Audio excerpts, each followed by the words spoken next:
September 21st. If you're watching on YouTube and you'd like to watch the stream live, go to twitch.tv/GMBenjaminFeingold, and you can watch us live. Hooray! We stream every day, 3 to 4 hours, depending on what day it is. This is Monday, and our new stream schedule says that we stream from 7 to 11. We stream 8 to 11 on Tuesday, Wednesday, Friday, and Saturday? Yeah.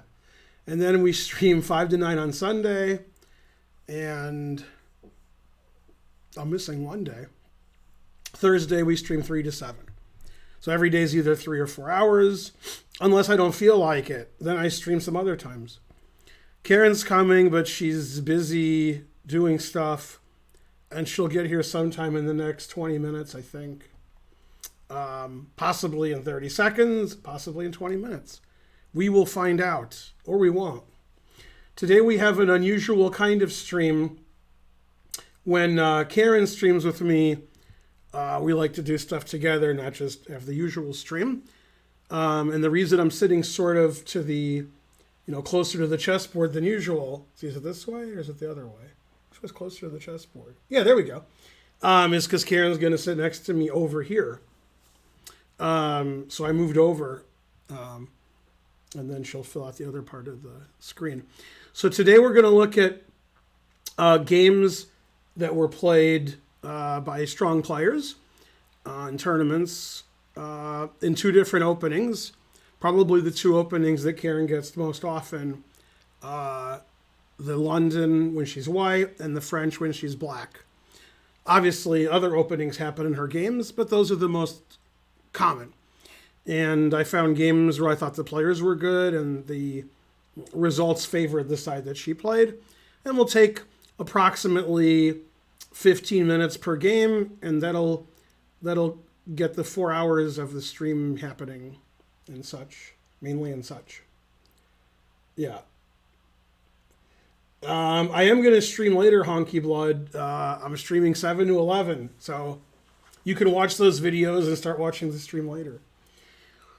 Yeah, the new series seems to be working out well. Karen wants me to do other stuff that's not current events in cases where there aren't any current events. In fact, tomorrow morning I'm going to make some more videos for current events, but I'm not sure there are current events with super GMs. There might be.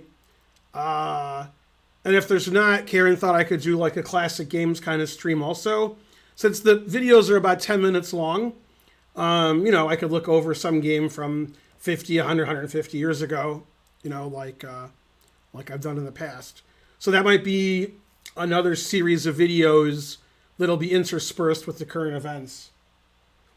Yeah, the junior speed chess tournament isn't really something I'd make a video on because they're blitz games and they're not the top 10, 20 players in the world. I could do that, but I'm not sure if I would. Yeah, and so forth. Well, I didn't know Botez still streams. I don't even know who's streaming now because I have everybody blocked and banned. So I basically just raid smaller streamers. I guess almost every big chess streamer, I don't even know that they're streaming. So there you go. Yeah, I forgot that they stream. So, yeah. And so forth. All right, let me refresh. Let's see here. Don't say anything as I'm refreshing. I'll miss it.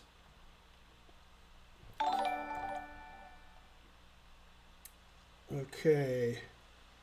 Blocked and banned. That's correct. I heard a noise. Oh, Grungewort just subscribed. Thanks, Grungewort. Yeah. So it was funny. On Twitter today, a reporter said, I asked President Trump who he thought poisoned, I think it's Navalny, the Russian opposition leader to Putin. And Trump said, we'll talk about it later. And so the question was, from the gawking rabble, was, obviously Trump knows it's Putin, didn't want to say Putin, so he said, and then he wouldn't say. Or Trump had no idea what the reporter was talking about.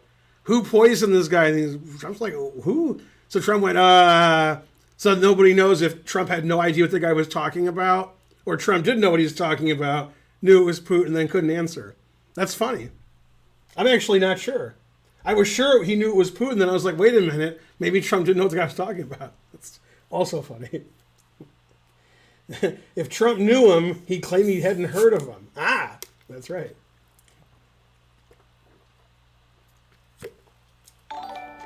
Trump never heard of the guy. Trump should have said, I never heard of that guy, but Putin poisoned him. Gotcha. All right. 6 cents to dues, thank you. 5 cents to dues, 4 cents to dues, and Grunge War 200 cents to dues. Hooray. All right, I've been subscribed. Good. D Rush is gifting a sub. Thank you. Yeah. We have the best people trying to figure out what was that reporter talking about. We'll get right on that. Hello. Past pawn 9999. I am White Knife. Gave 5 sentences. Yay. It's either Karen or a very friendly, what do you call him? Burglar. Man, that mommy's going to Starbucks a lot. That's good. That's what I like to do. I've replaced going to Starbucks with getting a car wash. So I think it's cheaper to get the car wash. Oh yeah, it's much cheaper. Yeah, unlimited car washes, I pay a monthly fee. And it's sort of like going to Starbucks about 6 times. Although, when I got the ooh, what a surprise. I didn't know you got me that. Because you already got me today. Somebody on Twitter was pointing out, like, I like the sippy cups that I'm getting from for the cold drinks. Yes, he says, I don't like using a straw. He called them a sippy cup, and I was like, yeah, it's a sippy cup. I've been waxing idiotic, waiting for you to show up. And with my waxing, we just got, and also Karen just got a wax. Do you want to show them? All right. And then with my waxing, we just got a train started. Okay. Like just now. Also, unfortunately, Karen didn't get a wax, even there's one right here, right? Right there in the strip mall. Oh, the Brazilian wax. Yeah, that's right. M Psych 91 subscribed. Oh, he says, I didn't really subscribe. Psych. Wow, I can't believe he got me like that. Look at all this stuff I prepared for today. See all those little windows? Wow. That's all for you. Uh-oh. Yeah. I have lots of questions for you. Man. So let me ask you, I'm going to ask you, I just told the chat something, and I'll ask you what you think. A reporter today asked Trump, do you think Putin was responsible for poison, or no, he didn't say that. He said, who do you think was responsible for poisoning Navalny, right? And Trump said, for like 6 seconds. Then he said, we'll talk about it next time. Really? Okay, right. So here's the question. You ready for the question? Does he know Putin did it, but he won't say because he's it's his homie? You know, they're like that, right? Or does Trump have no idea what that reporter was talking about? Like, who's Navalny and what? I got to talk to my people and ask who that is. He has no idea what they're talking about. That's what most people think. He had no idea what the reporter was talking about. No now, one of the guys on the chat said, if Trump didn't know who he was talking about, he would have said that he knew him well. So, well, I know that guy really well, if you'd never heard of him. So, I like that he has no idea what the guy was talking about. That's good. Has no idea who that guy is. Try not to learn says, what's poison? That's what Trump should have said. What are we talking about? Poison. And so on. Yeah, I need to send an email. But... Yeah. Thanks for teaching me chess. The more you donate, the more I teach you chess. Hooray. I am the best at knowing that guy. What's a battle? That's a good Simpsons quote from 30 years ago. It's chess with Ovi. All right, so what's happening? I gotta send this email. So when are you coming back? I'll keep waxing idiotic? Yeah, you need I'm good at that. keep waxing. Oh, yeah. Yeah, wax on, wax off. What movie? Well, let me focus on this and then I can... All right. Yeah. I ate the purple berries. That's right. Great Futurama episode. 400 centidues. He said, what's that rattle? I thought he said battle. Well, I've had a cold. I'm from upstate New York, so I confuse R's and B's. Yeah. Bored. The older I get, the younger I look. That is correct, Chess with Ovi. Man, you rate Ovi once and he starts buttering you up. Ovi, that butter better be vegan. That's all I can say. All hail Hypnotoad. Hypnotoad is pretty good. Boiled hams. Is this a lecture stream? Yes, it is. Right before the stream, I was listening to All By Myself, and I was thinking, man, Cartman would kill this song. That song was written for Eric Cartman. Unfortunately, it was sung by Eric Carmen. Oh, well. It's Karen. Man, Karen must be a parking ticket, because she got fine written all over her. It's kind of hot in here. Huh? Take it off. That hot drink will help. Turn the air down. Not hot. Is it Karen's hot? What? Probably just because you saw me. So. Let's see. Steamed hams. That's right. Ben does this stream to teach us to spell. All right. The hype train's not doing so well. We're going to need 4 subs in the next 20 seconds. Who's going to step up? At this time of day, at this time of year, center directly in your kitchen? Yes. Can I see it? No. How do you get good at blindfold chess? You know, become like an IM, GM, then you'll be good at blindfold chess. Yeah.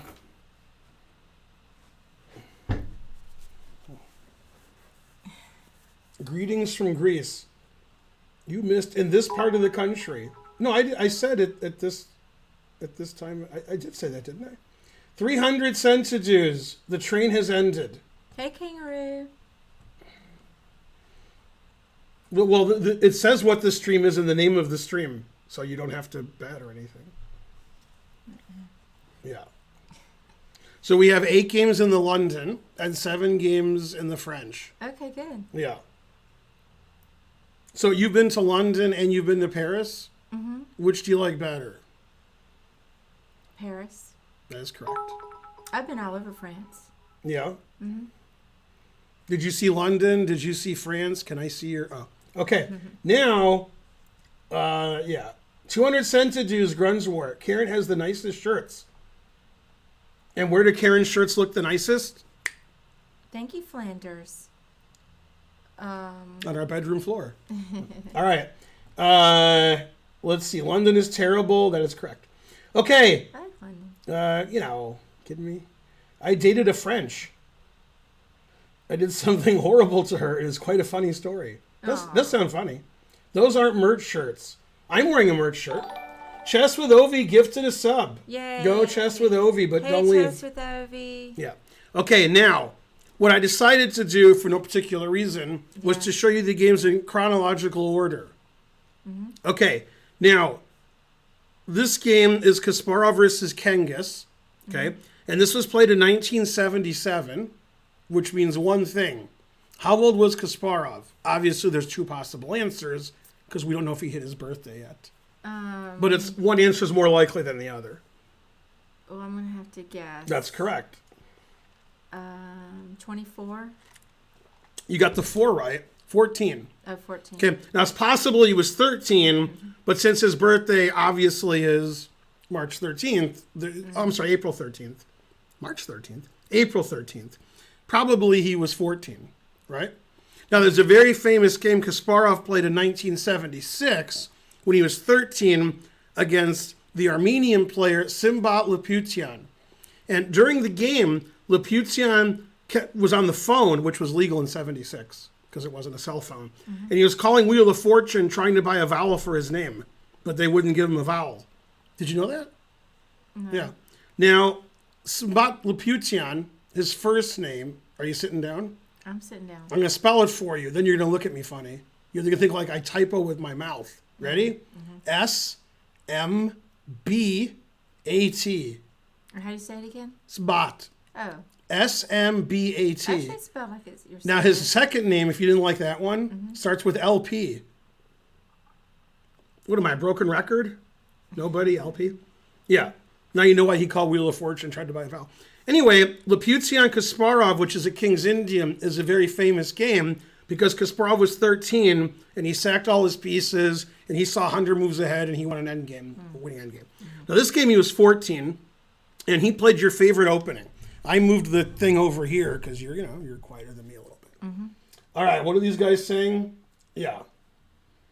Go Armenians. That is correct. Hey, weird guys. Now, what you guys don't know is Laputin and his wife moved to Metro Detroit for a couple of years. His wife got a job near the airport or at the airport, and I picked him up from his house and drove him to a league match.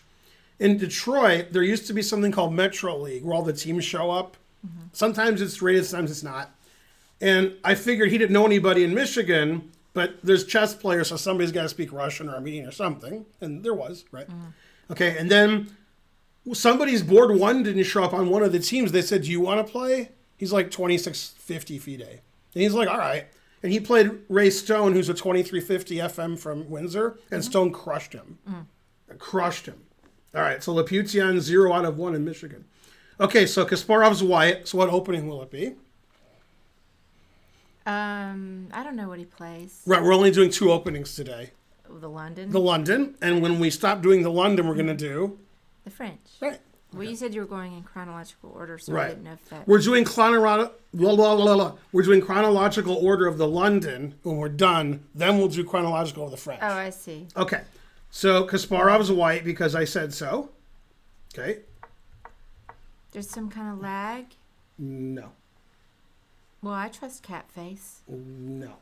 Catface, you ran off too quick the other night. What?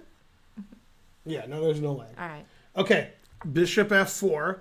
Now, that's the London, right? See? So you'd play white here, right? All right. I don't usually play exactly that order. But close enough. You could have that position, right? Okay. All the time. Right. There.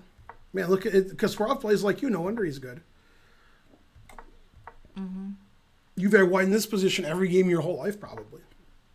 No, but I have had it. People don't usually fianchetto on the queen side. They fianchetto both ways. Yeah. He's got 2 fianchettos, one for each of you. Okay, Kasparov played A4, gaining some space on the queen side. And then he played knight C4. He's like, you can't play B5 because I played A4. But he was wrong, B5. Guy showed him. Knight A3 attacking the pawn. See how it's attacked? Okay. Takes, knight take, and everybody took everything. Okay, now Kengis played the most complicated tactical move in chess history here, confusing Kasparov, except for one thing. Kasparov's good at tactics. So he wasn't confused? No, right. He played knight FD5. Now everything's hanging. So white's a pawn up because he took on C5, but now, as happens in the London sometimes, this pawn's not defended. Right. Then the knight can go here. Happens all the time. Okay, but white's a pawn up, and Kasparov took another pawn, so Kasparov's 2 pawns up. Okay, now Kasparov's 1 pawn up. All right, now in this position, this is attacked, this is sort of attacked, so you can't play rook b1, and then you lose the 2 bishops, right? Also good. So like a normal person would like take here, I guess, attacking the queen. Kasparov played bishop h6, attacking the rook. And a lot of times, in a lot of different openings, you don't necessarily want to have this fianchetto bishop take this rook, and the queen takes, because you really weaken your king. Right. So Kengis is like, I'll just go here. Okay, now Kasparov confused the audience, which is us. Okay, he played the move d7. Obviously, black has to take, so he did. And now he played knight c4. So now the knight's attacking the bishop. People on the internet, in their opinion, black made the losing move here. Okay, I don't know if they're right because they're on the internet. Let's see what the engine says. Me, not you. The engine says black is already close to losing. It likes what Kasparov did. It likes bishop h6. It likes knight c4. So it already likes his position a lot. And in fact, the engine plays the move that Kengis played. So, okay, he took the rook. Queen takes threatening, queen g7 mate. Okay, now, this is where black became too materialistic. The obvious way to stop checkmate, see checkmate? is knight f6, because that blocks checkmate and black doesn't weaken his king. But the knight on d5 is stopping knight b6 forking this. This is why Kasparov played d7. He's lining these pieces up so he can play knight b6, forking. But of course, the knight's here. Kangas didn't want to play knight f6 because knight b6 would win Kasparov's material back. So he played e5. That's like the worst way to stop mate. That pawn and those dark squares are more important than the exchange. Obviously, that pawn is just hanging. White's threatening it 800 times, and black's defending it once. Luckily for us, Kangas realized 40 years later that we would be streaming and that never play f6. Although the engine says f6 is actually a little better than e5, but still good for white. Now here's the problem black has. If black plays f6 to stop mate, you agree it stops mate, then e4 attacks the knight, pawn e4, then the knight's going to go here anyway. So Kangas is like, I'm getting mated, and this attacks my knight, and this forks, and Kasparov said no talking. Okay, so e5, knight takes e5 attacking the queen. Queen moves away. Now he plays knight g4 with a discovered attack. Obviously, he's threatening mate. And f6 is the obvious way to stop it, but that has a couple of issues. And if you don't play f6, you can resign. So resigns is actually considered better by the engines. When the engine has a list, it says resigns is the best, then f6. Right? Okay, he played f6. Now, a lot of times when people play f6 and f3, which is always bad, you're weakening e6 and e3. So like if I play f3, my e3 pawn, okay. So because this diagonal is now open, because of f6, what move did Kasparov play to punish that? Bishop c4. He did. That's correct. Okay, and then Kasparov, in a very strange happenstance, said, I got 2 bishops, 1 for each of you. And Kangas is like, 1 for each of you? What do you mean? Now, Kasparov, of course, is from Soviet Russia, so obviously drinking by the time he's 14. So, frankly. All right, get rid of that.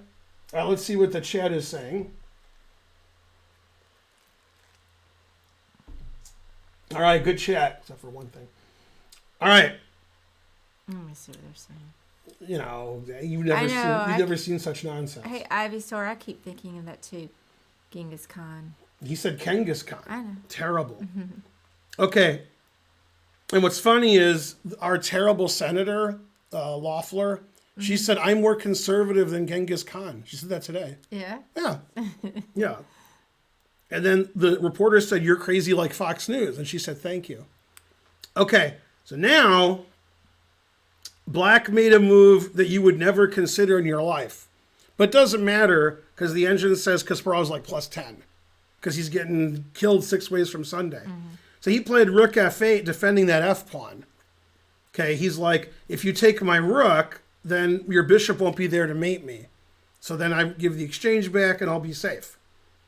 Okay, now the engine wants to play knight g5 because if you take the knight, queen g7 is mate. Okay, and that's fine. That's the best move. Kasparov played e4, which is also a good move. And obviously, you got 3 choices. You can resign, which is the choice that he took. You can take the pawn on e4, which is the only move you should consider. Or you can lose your knight on d5.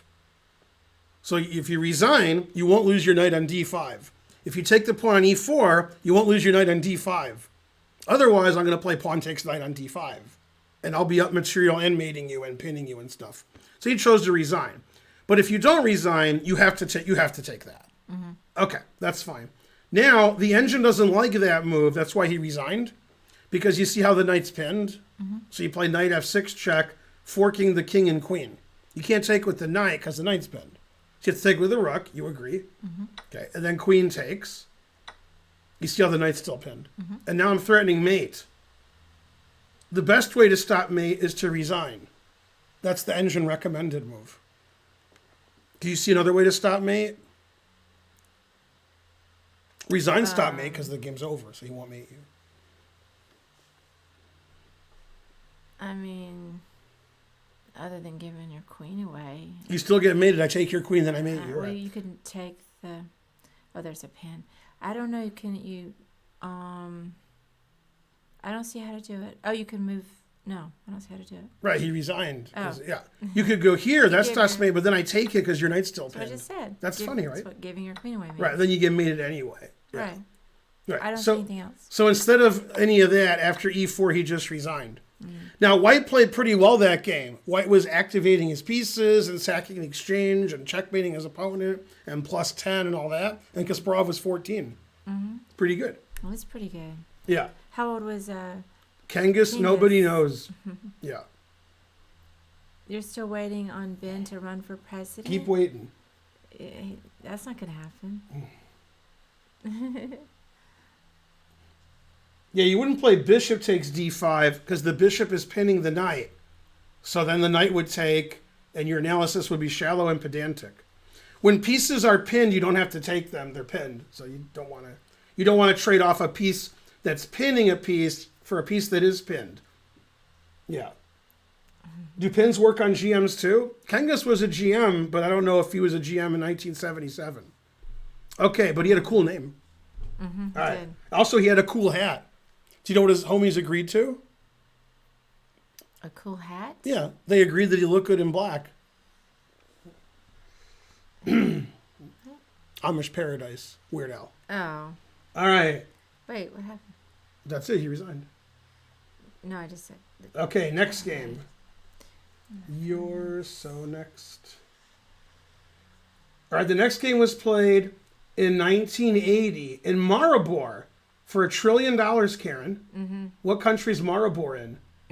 On the other hand, when the game was played, this country didn't exist. So Oh, the video got blurry. I don't know where Maribor is. it's in Slovenia. I was there. Wave your hand up there. Yeah, I was in Slovenia. I was in Maribor. That's Yeah. where a tournament was, the World Youth. Yeah. It Yay. wasn't Slovenia in 1980, but, that's okay. Yay, Dominic. Who's Dominic? It's still blurry. Now it's even worse. Dominic, 888 Dominic gave 10 subs.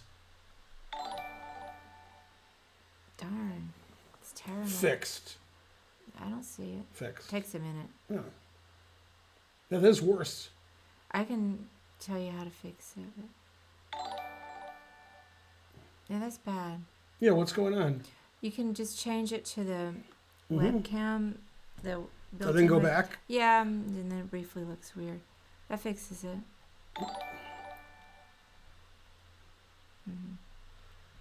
Fixed. Yeah, but for half a second it looked crazy. Yeah, I don't know. Man, it looks great now. Yeah, it looks great. It's never looked that good. Okay. So 888 Dominic gave 10 subs. Hooray. Hey, Dominic, I noticed that you're giving away $320 entry fee to a $1 trillion tournament that you guys are having. Go, Dominic. Obviously, all that stuff is made up, but some of it was a little true. Yay, thank you, Yeah. Dominic. Won some stuff at the end, all good. I need to play some more poker. Oh, he's saying the face recognition doesn't work because I don't have the beard, so the camera's confused. That's right. Try punching it. Do other streamers, do their cameras get out of focus and they're choking on their own rage? They do. The best was yesterday when it kept replicating itself at the end of the stream. Oh. That was great. They do the old hand wave too. Oh, yeah? Mm-hmm. Yeah. Okay, so let me tell you a story. This is Kovacevic. We keep talking about him because I keep having games he played. He's the one who beat Fischer, and then I showed him in another stream that I had. I'm like, is that the guy who beat Fischer? And everybody's like, yeah. Okay, now, this is a very long, boring story. If you stay awake, it'll be amazing. I'm Okay. listening, but I'm also looking at the Right. chat. Okay. The smartest person who ever lived is Arthur Greenspoon. And he worked at Math Reviews in Ann Arbor, which technically is not related to the University of Michigan. But if you want a math paper published, then it goes to Math Reviews, and he's one of the guys. Okay? So he always walked around town, and he had like books and papers in both arms. Okay? And he had what we called it, you might call it something else. He had an extra brain pack. Okay? So like his head was misshapen in the back. There's something wrong with his head. So we said he had a brain pack, like an extra brain. Okay? Okay. Anyway, he was the smartest guy ever. Okay. And he came into the chess club one day because he's the smartest guy ever, so he knows everything. He knows everything. And he said, "Oh, you're Ben Feingold. You're a good chess player." Says, "Do you know Hans Rey?" That's why I'm telling this story. And I said, "Yeah." He says, "Yeah. When I was younger, I was bumming around Europe. And I remember playing Hans Rey for money in some club in the Netherlands." And I'm like, "What?" So he was playing chess for money with Hans Rey. The guy doesn't play chess, but he's good enough to play chess for money with a grandmaster. I'm like, wow. Okay. He didn't say one. No, he obviously didn't win. He was giving him money. But I mean, but the guy knew about chess. Then he started naming other chess players in Ann Arbor. And I was like, the guy just knows it. Okay. Now, what's funny is when they have math, people come from all over the world and give like talks about stuff they've discovered in math at University of Michigan. Because University of Michigan's good at math, as you know. Right. Okay. And they have auditoriums full of people, and then some famous person would give some math talk. So a guy's giving a math talk. Arthur Greenspoon's in the audience. And Arthur Greenspoon has read every book ever written by anybody ever, and books that haven't been written yet. Arthur Greenspoon raises his hand, and the guy's like, "Yeah?" Because nobody says anything. He says, "Now, what you're talking about, isn't that on page 323 of this other book?" And the guy's like, "What?" And it's like whatever the guy was talking about had already been figured out by somebody else, but the guy didn't know. He says, "Yeah, this is already..." And the guy's like, "Huh?" Yeah, because the guy knows everything. And Giannis, Giannis's professor, who's like Russian guy, famous Russian mathematician, he was hanging out with Greenspoon all the time. They were like, "That son." Anyway, Arthur Greenspoon, R.I.P., and his brain pack.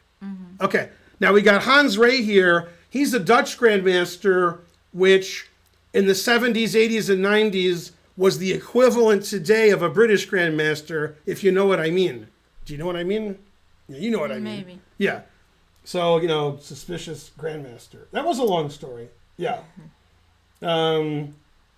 Let's see. Hey, little turd. Yeah, how could you call our people that? Yeah. It's funny. I've told this story before. I'm not going to tell the whole story. We were teaching math. We're teaching a camp at chess, and Giannis was reading attendance, and he said, "Is your dad Trevor Woolley?" And the kid's like, "Yeah." And Giannis looked at me and says, "That kid's dad's the smartest guy in the world." That's the kid who cried nonstop. I've told that story before. Yeah. He's the world's leading authority on number theory. He's British, but he was at U of M. I don't know where he is now. All right, so this is Kovacevic versus Hans Rey. Not going to be good for Hans Rey because it's London, so he's in a lot of trouble. Okay, so we got the London. All of the London Oh, yeah. teams are winning? Oh, yeah. Oh. Yeah. Okay, so Kovacevic is white, right? Okay, plays like you. See? Look at that. See? I do that all the time. Oh, yeah. Okay, then you don't put it in H like I don't that, do that. but, maybe you'll start doing it at some point. Roar. Awful. Son of a... Takes with a pawn. I do that. Then he plays the move he would definitely play here, except for one thing. Let's see. You haven't really seen my games lately. What's the next move?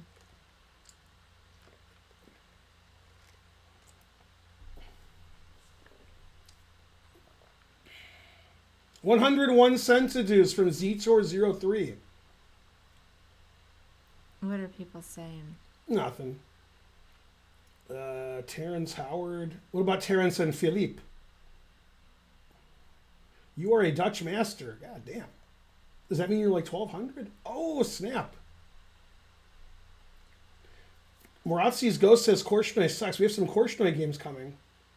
Boo, Morazzi's Ghost. Finally, Morazzi's Ghost has met Korchnoi. Your turn. I didn't know it was my turn. Yeah, I said, well, the guy did something here that you would never do. You said, you don't know what I would do. That's not what I meant. I said, what is the move? I thought you were just taking a break to talk. What's the most aggressive move ever for what? Oh, the most aggressive. So aggressive, you'll start crying if you play it. You could say bishop takes h7. That's exactly what he did. Yeah. I didn't say it was a good move. It's just the most aggressive. Yeah. Okay, and then the obvious follow-up check. Knight f3. He wants to play knight g5, right? And then what would Uma Thurman say? Right. Okay. The engine says this position is equal, but the move that it wants black to play, I don't understand at all. Oh, now I understand it. Hooray, I understood it. I can't even see from here. What? You're saying what the engine wants it to play? Yeah, no, don't look at the engine. Oh, I didn't. Okay, now. I can't even see it anyway. Right, now. The engine wants black to play bishop a6 double exclamation mark. Mm-hmm. The reason is, if the obvious knight g5, right, now black has a move that wins. If black doesn't play the winning move, black is dead lost. So you got one move that wins and like 20 moves that lose. Okay. Well... Karen got me the dragon drink. Remember, black just played here. I don't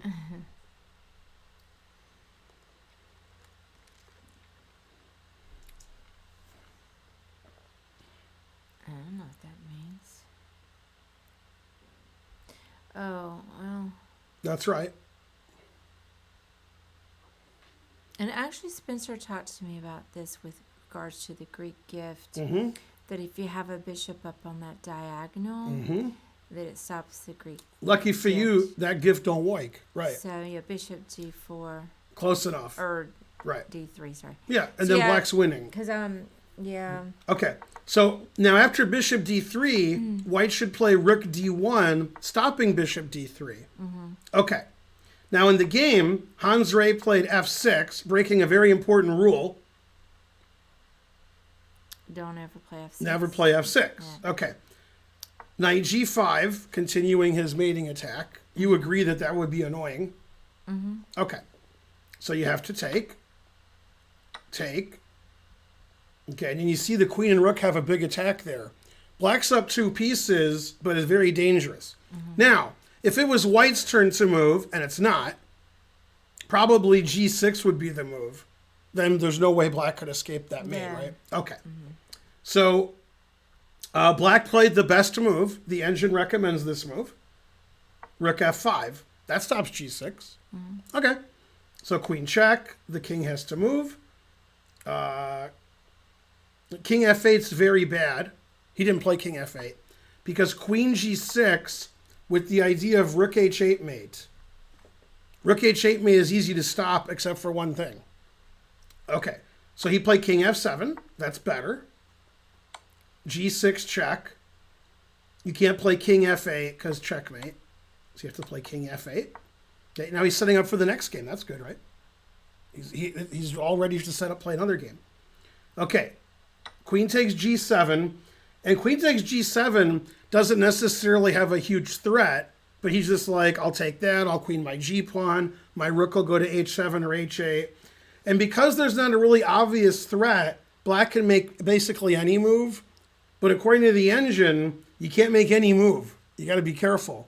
The move that the engine recommends is not one a human would think of. You're a human. Mm-hmm. Knight takes e5, giving the knight away. And the idea is it gives an escape square for the king. Okay.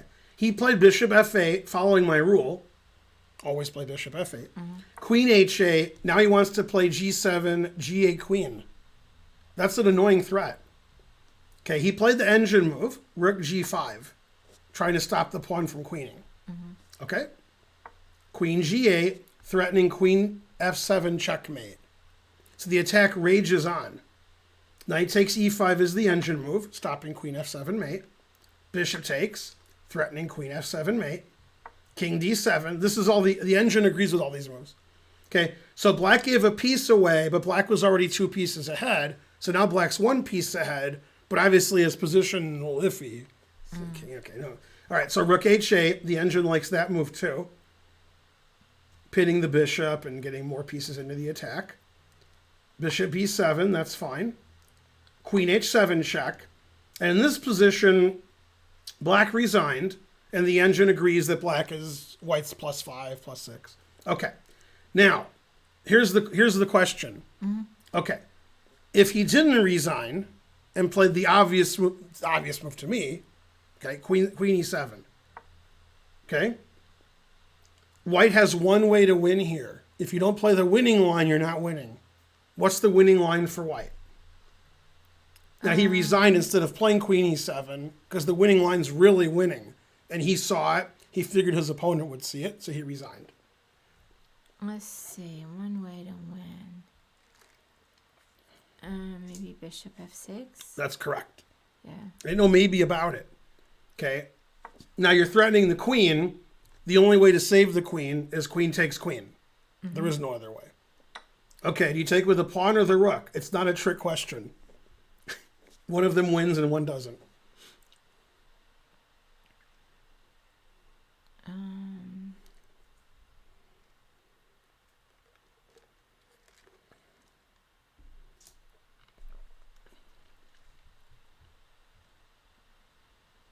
Not sure. I would take with the rook. Correct. That's check. You check. agree. Yeah. Then you win the rook next move.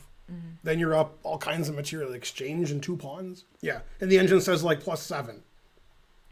So I guess he was right to resign because you rated like 1,300 and you won. So probably he figured his 2,500 opponent would win. Yeah. Yeah. I wouldn't resign. If he doesn't fight bishop 6, he's not winning. Yeah. There's too much bots in the chat. What? That, you know. Ugh. Okay, that's probably the bot is the one who's talking. Oh, he means Moobot and Nightbot. Okay. So he resigned here. So look at that big attack White had, and White won all his material back, and he was attacking. Right? Wasn't that great? The bots are a little frequent. Well, wasn't that great? You That play was the great. London, so that's how you would do it. Yeah, You sack I and wish. checkmate. Now, obviously, when you lose, you probably made a mistake. Let's go back. Okay. Now, after bishop a6, the aforementioned bishop a6, to play bishop d3. Okay, now rook d1. Okay. Now f6. This is the same as the game, except with the insertion of this and this. Otherwise, it's the same. In the game, this happened, right? Remember the game? Okay, this all happened. Takes. Okay, rook f5. And now it's saying White's doing well again, but it's giving this perpetual. Now let's see what happened in the game. In the game, he played... What did he do in the game? He played queen h7. He played queen h7. This is with the bishop here and the rook here. This is the same as the game. Then he played here. Then he played check. Then he played king e8. And then he took this, right? Yeah. This is also good for White. So it turns out that White was probably going to win anyway. Yeah, the engine thought bishop a6 was equal. Then the engine's like, never mind. You know why? You know who programmed the engine. That's why it said never mind. What? Yeah. I don't know. Roseanne, and Dana. Oh, I wasn't ever going to get that. Remember when she said never mind at the end? No. Oh, okay. So on SNL in the 70s, Gilda Radner had a character, Roseanne, and Dana. I remember the character. Okay. And the news would say, now we go to Roseanne, and Dana. And she would complain a lot about something because she misunderstood it. And she would go on and on and on. Then when she was done, the newscaster would say, that's not what that is, it's this. And she goes, oh, never mind. I know. Yeah. I didn't really care. I feel so bad. All right, now for $1 trillion, who was she married to? It was another comic. Maybe, oh no. Oh, I thought it was. I mean, you could call him a comic. He was sort of funny. Or actor. Yeah. Wasn't it she married to the guy whose name I can never remember, the young Frankenstein guy that we were just talking about, Willy Wonka? Why can't I remember his name? Not Gene. Gene. That's right, Gene. Not Hackman, but the other one. Right. Darn. I don't know why I can't ever remember. Gene Wilder. Wilder. Yeah. And he's got that wild hair. They were interviewing Gene Wilder with his second wife. Yeah. When he was like 80 or 75 and she was the same age. And the guy said, was Gilda Radner the love of your life? Man, harsh. And he said, no, my wife is. Yeah. What? Damn. Well, what's he supposed to say? No, but like, wow, what kind of question is that? No, I His agree. wife's sitting right there. Hey, is trying to learn here? What about trying not to learn? Well, I don't think he has Moobot privileges. Absolutely. Oh, not. Kangaroo's here. Yeah. Hey, Kangaroo, we could, if you've got time, we could kind of make Moobot and Nightbot cycle through their messages a little less frequently. I'm going to agree. Or more frequently. That comment. I mean, you don't want Chad to be all bots. Some guy said he always plays e5 against you, so you can't play the London. and that was held for moderation by Mubot. It says, I don't know, you can't play E5 against Karen. Really? It really was held by Mubot? Yeah, I had to allow it. Yeah, Mubot's a little Mubot's crazy. like, look, don't play E5 against Karen. That's too risque. Yeah. Anyway, that's just my opinion. You know, a little bit too much bot action. I agree with that. I've always You don't thought- like bot-on-bot action? All right, let's see. So we'll get rid of this. Okay, so the next game is Spielman versus Hike. Okay, this was played during a football game. Kangaroo might have gone to bed already. Finally. All right, so we got this, and we got PGN. I didn't see trying to learn Some there. noise made. Try not to learn doesn't have bot privileges, I don't think. Okay, we got Benjamin Bach rating with a party of 46. Yay! He's the highest rated Benjamin in the world. Hey, there's two. Vampire Chicken. And Vampire Chicken rated with 110. That's the kind of world we live in. Isn't Benjamin Bach a title player? He's the highest rated Benjamin in the world. Right. So Vampire Chicken somehow has That's double. what I was. I said, this is the world I live in. Vampire Chicken, who's lucky to be 2,000, and he's probably not lucky, rated with 110. Benjamin Bach is a Dutch grandmaster. He rated with 46. Never in all my years. Love Now, you, Vampire now Benjamin Chicken. left after he rated, but he did say, I'll be Bach. So he's coming. Well, Vampire Chicken has You got a great Benjamin stream, Bach, though. Joel Benjamin, then me. And then there's probably a couple Benjamins I missed. But Hey, click the chat. yeah. Go Benjamin Bach. No, Go Vampire I have to Chicken. get my phone out. What's your question? Well, I can't see the current chat. Right, I'm looking. I have to All read the right. chat we missed. Benjamin Bach beat Hikaru. Good. Really? That's what it says. Yay, go Benjamin Bach. Let's see. My viewers wanted to watch a GM Benjamin. That's right. And Joel Benjamin's not streaming, so anyway, as Benjamin Bach and I say often, Ik ben Ben. Man, Benjamin Bach is a Dutch grandmaster, and I was in the Netherlands way before him. Yeah. Yeah, I don't even. What are you doing? Why'd you wait so long to be in the Netherlands? That's how young he is. Hans beat Hikaru earlier. Yeah. I think one of the games was a mouse slip. Yeah, though. you know why Benjamin wasn't streaming recently? He was busy. You know what he's busy doing? Yeah. I don't know. He was busy saying de koetsier poets de postkoets, but he couldn't say it. And then he had some terrible stuff on his carpet because the cat crept the krullen van de trap. And he was like, no, stop doing that. Can you believe that? I don't know what any of that means. Yeah, then here's what he did. He was so upset about the cat, he went to the Hottentotten Tonstelling, and then he was fine.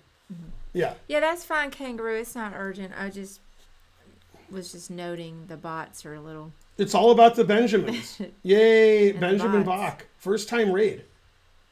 Go Benjamin. Dutch in quotes. That's correct. Yay, raids. Yeah. Thank you, guys. He keeps asking who Sven Owen is to you. Oh. He's asked you like 50 times. Hey, Juan. I didn't even see that you asked that. Yeah. Sven Owen. I don't know. If you go to Wikipedia, that's Carlson's name. Sven Owen Magnus Carlson. Oh, okay. Yeah. Owned. Let's see. Hey, Everybody's Wernacki. banned. Thanks, Vampire Chicken. Thank I you, hope guys. it's vegan Vampire Chicken. And I hope when you're being a vampire and you're getting your sustenance, I hope it's against vegans. Oh, wait, no, I don't. All right, never mind. I like the Vampire Chicken stream. I have to check out Benjamin Box. I haven't seen it. Mm-hmm. I must admit. Thank you, Vampire. Vampire Chicken, you're the best. All right, and that's Jonathan Schranz for those of you who don't know. And most of you do know. German is watered down Dutch. And so forth. You ready? You getting impatient for some chess, Spain? No chess. Spain doesn't like nonsense. Nonsense. If you don't like nonsense, why are you watching my stream? Frankly, ridiculous. Okay, now let's go to the what's Hotten. Man, it's one word, and the guy made it 4 different words. Okay, so this is Spielman versus Hike. Now, there's 2 Spielmans. One of them died like 80 years ago and spelled his name differently. Yeah. For $1 trillion, $2 trillion, $3 trillion. That's how I don't think you're going to get this. Yeah, I'm sure I'm not. 3 trillion. That's Jonathan Spielman. Okay. Who's the Spielman from the 20s and 30s? What's his first name? Heinrich. That's pretty good. I was just Yeah. guessing. It turned out, not only was he a grandmaster, he was a red-nosed reindeer. Rudolph. Yeah, Rudolph Spielman. Yeah. Rudolph the red-nosed Spielman had a very good chess game, People said when I sing this song, it sounds really lame. All right. Now, there's a 2300 player in Ann Arbor who I won't mention. And when Spielman was doing well, this one, he didn't know, he never heard of the Spielman, so he thought it was the other one and thought, wow, the guy must be like 80.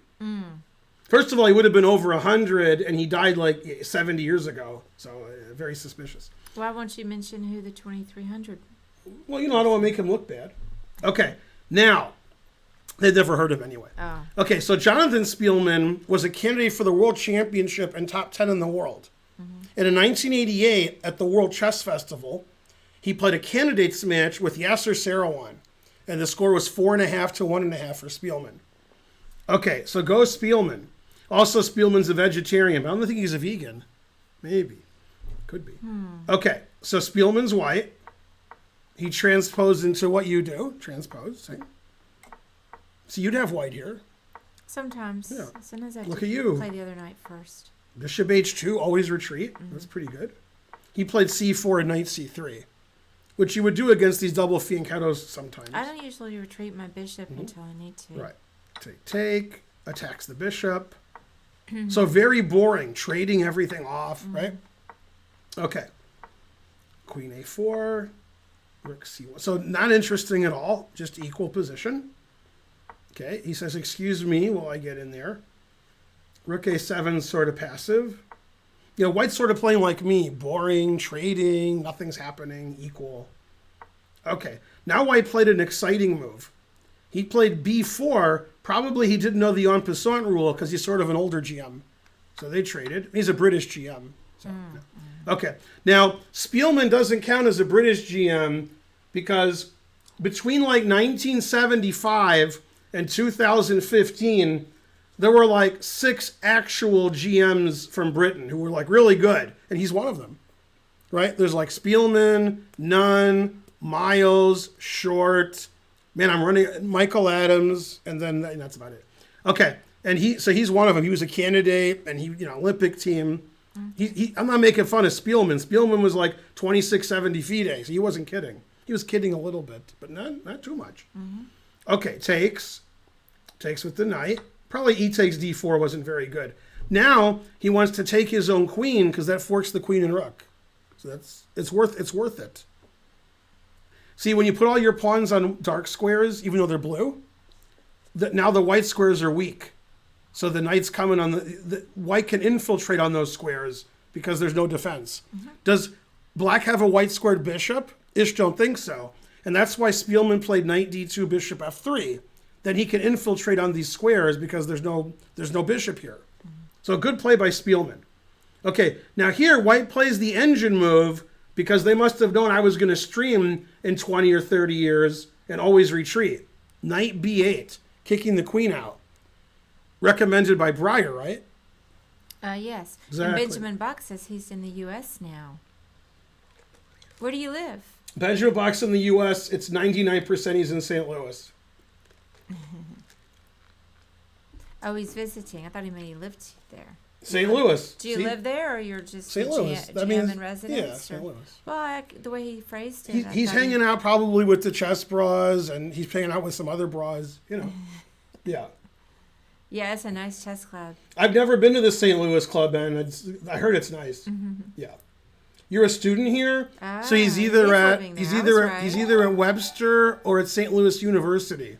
So he's either with Susan or with Alejandro. What do you think, Susan or Alejandro? Alejandro.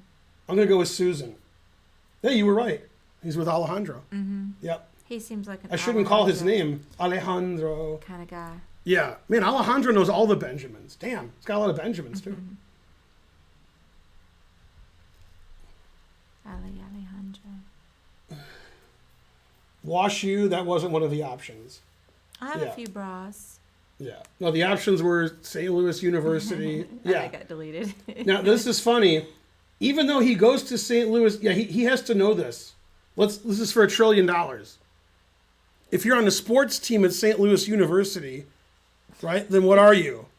The St. Louis what? Like the Michigan Wolverines, the Ohio State Buckeyes, the Alabama Crimson Tide, right? The St. Louis Well, there's the Cardinals. No, this is the university. Or the university. St. Louis I'm not going to know. Billikens. But I've never even heard that word. That's right. Well, it's not a word. Yeah, see, It's a Billiken. Billiken.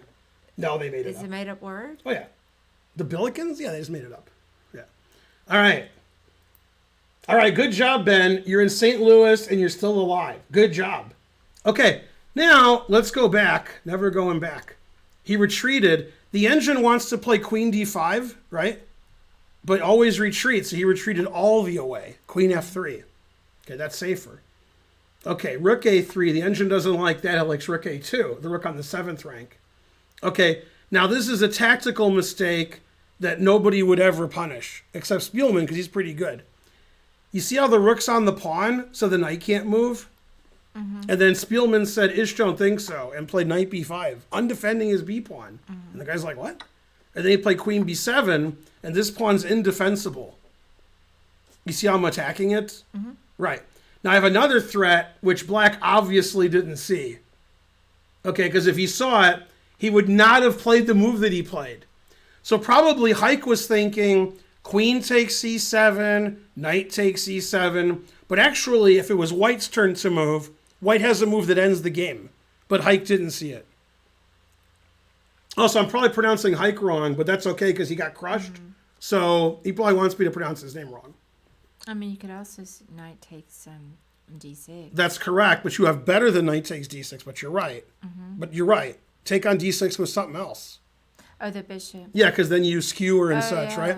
Now, in my opinion, if black saw that, he wouldn't allow that. So the engine plays bishop e5 and puts an end to that. Mm-hmm. It says white's better, but not winning, but, better. Because when I win this pawn, you'll have two isolated pawns. He played bishop b2 attacking this rook. Mm-hmm. Okay, that move is rather shallow and pedantic. Do you agree? Dante subscribed. Thank you, Dante. Yay, Dante. Yeah. The Billiken is a charm doll created by an American art teacher and illustrator. That sounds like he just made it up. I like it. So that is a real word. Well, you believe that guy? That guy's on the internet. But who said it? Some guy. But who said it matters? No, his handle was some guy. Oh. No, not really. It wasn't. Oh. His handle was either Rufus or Doofus. There is somebody named some guy. Van B. Cant. I don't know. Although he does have this 3-month subscriber, and he cheered, so he's right. Wikipedia, that's even worse. Actually, I like Wikipedia. I knew it was a real word. Billiken is a white sauce you put on chicken from Mepex, so you know it's true. Maybe. All right. I hope Benjamin Bach is learning a lot. He's learning how to block my stream. Okay, now John Spielman, in an unprecedented, said, and you will know my name is the... And then he played this move. Damn, that's harsh. So here, let me explain this to you. When you're a lower rated player and you make a tactical blunder, you're thinking, not again. When you're grandmaster and you're like, I'm a grandmaster, that's right. Then the guy plays bishop d6, you question everything you've done in your life. You're like, I'm a grandmaster, I don't see bishop takes d6. You're like, why do I play chess even? When you're a lower rated player, you're like mad. When you're grandmaster, you're like, I'm a grandmaster? And then other people make fun of you. Like then you go out to eat with Alejandro and Benjamin Bach. And Benjamin's like, oh, you didn't see bishop takes d6? And then him and Alejandro high-five each other because you're so weak. It's funny. Wait, I lost track. What was the last black move? He played bishop b2, ignoring bishop d6. Oh, that's right. He ignored it because he didn't see it. Yeah. That's a good reason, right? Okay. I mean, I don't even see how that's possible. If the engine says white's +8. I mean, I can even see that. Yeah, that's terrible. That is terrible. Mm-hmm. Okay. Hey, Count. Karen's looking hot tonight. I agree. Oh, thank you. I'm from Utica. I've never heard the phrase Billiken. That's funny. Upstate New York name for steamed hams. That's right. Okay, so he saves his queen. Queen e8. Takes bishop. Always play bishop f8. Now, if black doesn't want to lose material, he has to take the rook on c1. Otherwise, okay. Now, in your professional opinion as a chess streamer, which bishop is more valuable?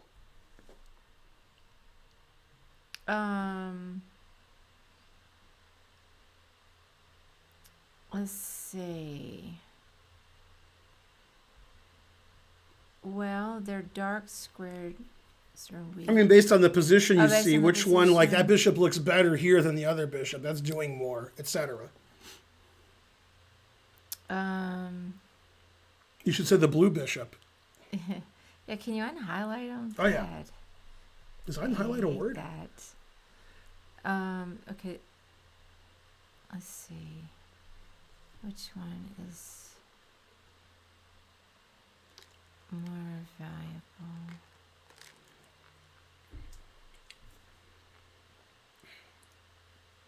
They're discussing which one of us looks more hot. That's the whole chat. Karen looks more hot. Karen always looks hot. Well, I mean, the white bishop doesn't seem very safe. Like it's going to get taken. Right, well, you can move the bishop somewhere. True. So would you move your bishop, or would you take that bishop and they take your bishop? I would go bishop h6. That's correct. Yeah, and that Right. way yours. Now, it turns out other moves also win, like queen c7 wins, but this is the best move. That's what he because then played. you're still. Now you have to save your bishop. You have to. Otherwise, you lose a bishop. So he saved his bishop, rook b1, right? Yeah. And then knight takes c7, attacks the queen. You agree. The queen has to move, but the queen has to stay on the knight on b8. Right. Yeah, good luck with that. Yeah. Yeah, that seems impossible. Right, he resigned. In fact, the engine announces mate for white. It's already mate. Yeah, if you move your queen off the knight, queen takes knight to mate because the bishop's on h6. That bishop's pinned. That bishop's mating you. Now, luckily, Hike played knight b8 earlier, so he's set up for the next game. Or if they switch colors, black is almost set up on this side, so that's also good. So he was ready to lose. Yeah. Now, this is the difference between like random GM, maybe IM, that you've never heard of, and a guy who's a candidate. They take an equal position, and then he takes them out back, right? Or in this case, out Bach. Oh. Yeah. The question is, who's higher rated, Benjamin Bach or Alejandro? The answer, Benjamin Bach. Even if it's not the answer, that's the answer. Yeah. Yeah. Shifty wants to know, is this the chess-based engine or chess.com engine? Chess.com engine. Man, that's a lot of noise. What, the fan? Yeah. I know it'll fix it. A new computer? Right. Then I can plug it into the hardwire. That'll be my birthday present, which is in 11 and a half months. Okay. And then you can deduct the birthday present from the taxes as a business expense. Okay, and you will. You could use a new computer. Aw. I mean, I hate the fans in these, and the there's another. This is the Predator, but the Acer. I forgot the name of it. There's a different one that's known for having quiet fans. That's better, but more expensive. I have a question. What? All right. This is known for having loud fans. That's just because they like my stream. Okay, now white is Pavel Blatny. Pavel Blatny is famous for losing to me in the 2002 World Open, where I tied for first. I beat Blatny, Kryman, and I drew Onashuk, Smirin, and Yusupov. So I tied for first, then they gave me my money, and then I drove home. They actually gave me my money after. So, all right, so I beat Blatny, and he's from the Czech Republic. If you're not sure, you can check. Okay, and he's playing Doofus. Right, have you heard of that guy? Oliver Sutter? Yeah, Ish don't think so. Right, No. Nobody's heard of him. I was talking to his mom, and he's like, who? Yeah, he couldn't believe it. Okay, so Blatny's white, and he plays like you. See, look at that.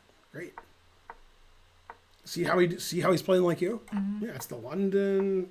Yay, look at all that. You probably wouldn't play Queen E2, but okay. Now, when he plays Queen C8, it's obvious the most dim-witted individual. Why did Black play Queen C8? If Black could move again, what move would he play? Which he actually did play, so I'm right. By the way, if you guys are like worried, I have a Perrier here and a Perrier here, but Karen brought me this dragon drink. Okay, and when I told her we're looking at the London and the French, she rolled her eyes, and I said, what's the problem? And she said, you asked what opening to look at, and I gave you this, and you couldn't figure it out. So next time we'll look at the dragon. Let's see if Black could go again. Queen c8. How does that help black do something? Let's see.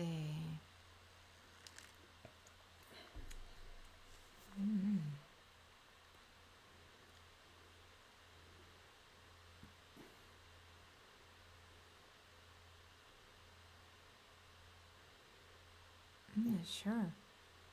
You thought Karen was British. She's from Alabama. That's close. So one idea in a lot of openings is when you think your opponent has a good bishop, so like these pawns are on dark squares, that's a white squared bishop, right? Also red square, okay? You want to trade those bishops. So black wants to play bishop a6 and trade the bishops. That's why black played queen c8. That's why, in this position, after b6, Blotny thought black might trade the bishops, so he played queen e2, stopping bishop Oh, a6. I see. Okay. This happens a lot in the Stonewall Dutch. Okay, and Blotny's like, whatever, and played h4. Okay, put it in h. Like, if my opponent's going to put all his pieces over here, then I'm going to checkmate my opponent. Okay, and after here, Blotny played knight g5. And the guy traded the bishops like he wanted to do, so he was happy. Queen a6. Do you think Blotny wants to trade queens, or white doesn't want to trade queens? What's your professional opinion? Well, I don't think white wants to trade. Right, white's playing for crazy checkmate. Right. So he played queen c2, keeping his queen on this diagonal. Yeah. Now, strangely, black moved his knight and white played queen h7 mate. No, that didn't happen. He took on d4, take with the e-pawn. Now, he was afraid white would play knight e4, knight f6, queen h7 mate, Papa John's. A lot of people are afraid of Papa John's. Okay, so he played d5. Now knight e4 is not so good. Right. Something's going on. Blundering bishop subscribe with prime. That's the cheapest way to do it. And Market Sands subscribed. Like sands through the hourglass, so is Market Sands. Okay, Hey, Scottish Demon Goat. now he played knight df3 because he's got two knights, one for each of them. Knight d7, knight e5. Now black has a problem. Okay, this knight looks defended, but if I take it and you take back with the knight, queen h7's mate. If you take this knight, if black takes and I take with the pawn, I'm attacking your knight. So black got to watch it. So he played queen to b7, defending his knight with the queen, which is what happened.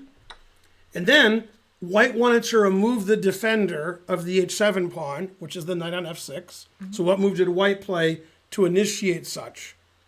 Get rid of this knight. I guess bishop e5. So pretty simple threat. Bishop takes knight, mate. Right? Okay, now the engine says black should just go here and lose a pawn and be down a pawn for nothing. But black's like, say, what? I don't want to be... So black played g6. That stops. Okay. And put it in h. Always put it in h. Okay, now white has a lot of attacking. Okay, so knight takes h5. Now, there's nothing wrong with this. He didn't play that. There's nothing wrong with it. With the obvious idea, if you take, it's mate. Okay, so black wouldn't take. Black would play bishop takes, rook takes, and then f6, forking the bishop and the rook. And this is better for white, but not winning. It's just better for white. White would take, and white has a better pawn structure. So instead, Blotny played the reverse tactic. Instead of taking on here and then taking on here if possible, he took on h7 first. So obviously you don't want to allow knight takes rook because you'd be losing material. And if you take, white has checkmate in 2 moves, recommended by me and the engine. How does white play mate in 2? He said as he took a drink of his dragon drink. Let's see. Ask him after the game. Why couldn't he play B earlier before the knight trade? Could somebody translate into English? Okay, Oh, I everybody see. wants to play bishop e5 before the knight trade. Let's go back. Oh, I saw the mate. So people are mad at this move. They said, although they said before the knight trade, Well, before the knight trade was this position, so obviously you can't play bishop e5. You trade the knight. Okay, so they must be in this position. They must, right? Okay, and what's your threat? If it was white's turn to move, what would you do? Oh, you don't have a threat. Okay, sorry. White has no threat. See, like the move that the guy actually played, we're threatening here. This move has no threat. The move that they want to play, then if white moved again, he'd have nothing. Okay, here actually black has the advantage. Black could play h6, and white can't do anything. Black can play on the queen's side. Yeah, there's no threat. Right. No, but see, the reason they want to play bishop e5, let me tell you why. Okay. They say, well, you have to take it because otherwise my variation doesn't work. Then after it takes, they're all happy. If you don't take it, they're like, yeah, I don't know. Okay, back to whatever it is I was doing. Okay, so he takes on h7, and then you were saying what the mate was. Oh, well, rook takes. Right. It took me a minute to And see then, the and then pin mate. and yeah. Right. Okay, so did he take the knight? No. Okay, so he played rook there. g4, keep attacking. You have to play knight g7 because there's no other square for the knight. Knight f6. You have to take the knight. If you play king f8, then rook h8 is mate. Okay. So you have to take. Man, that's not good. The guy's all up in his grill.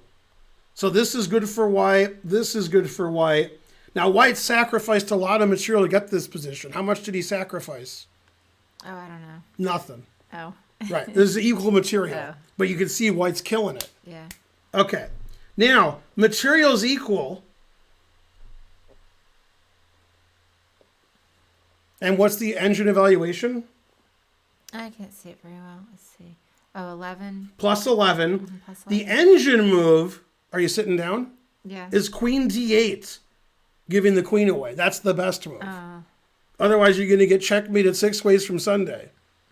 Okay, so he didn't play queen d8 because that's absurd. He played e5.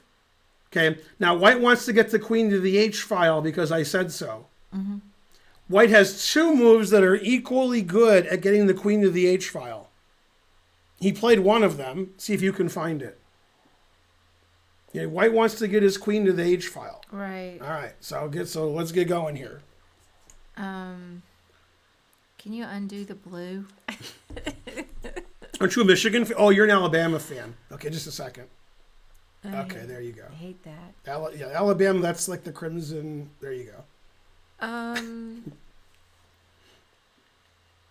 Let's see. Well, I mean, I guess you can in a couple moves. You're saying. But you can't do it in one move unless you cheat. Right. So you can get queen d2. Correct. Or Let's queen see c1, which is the same.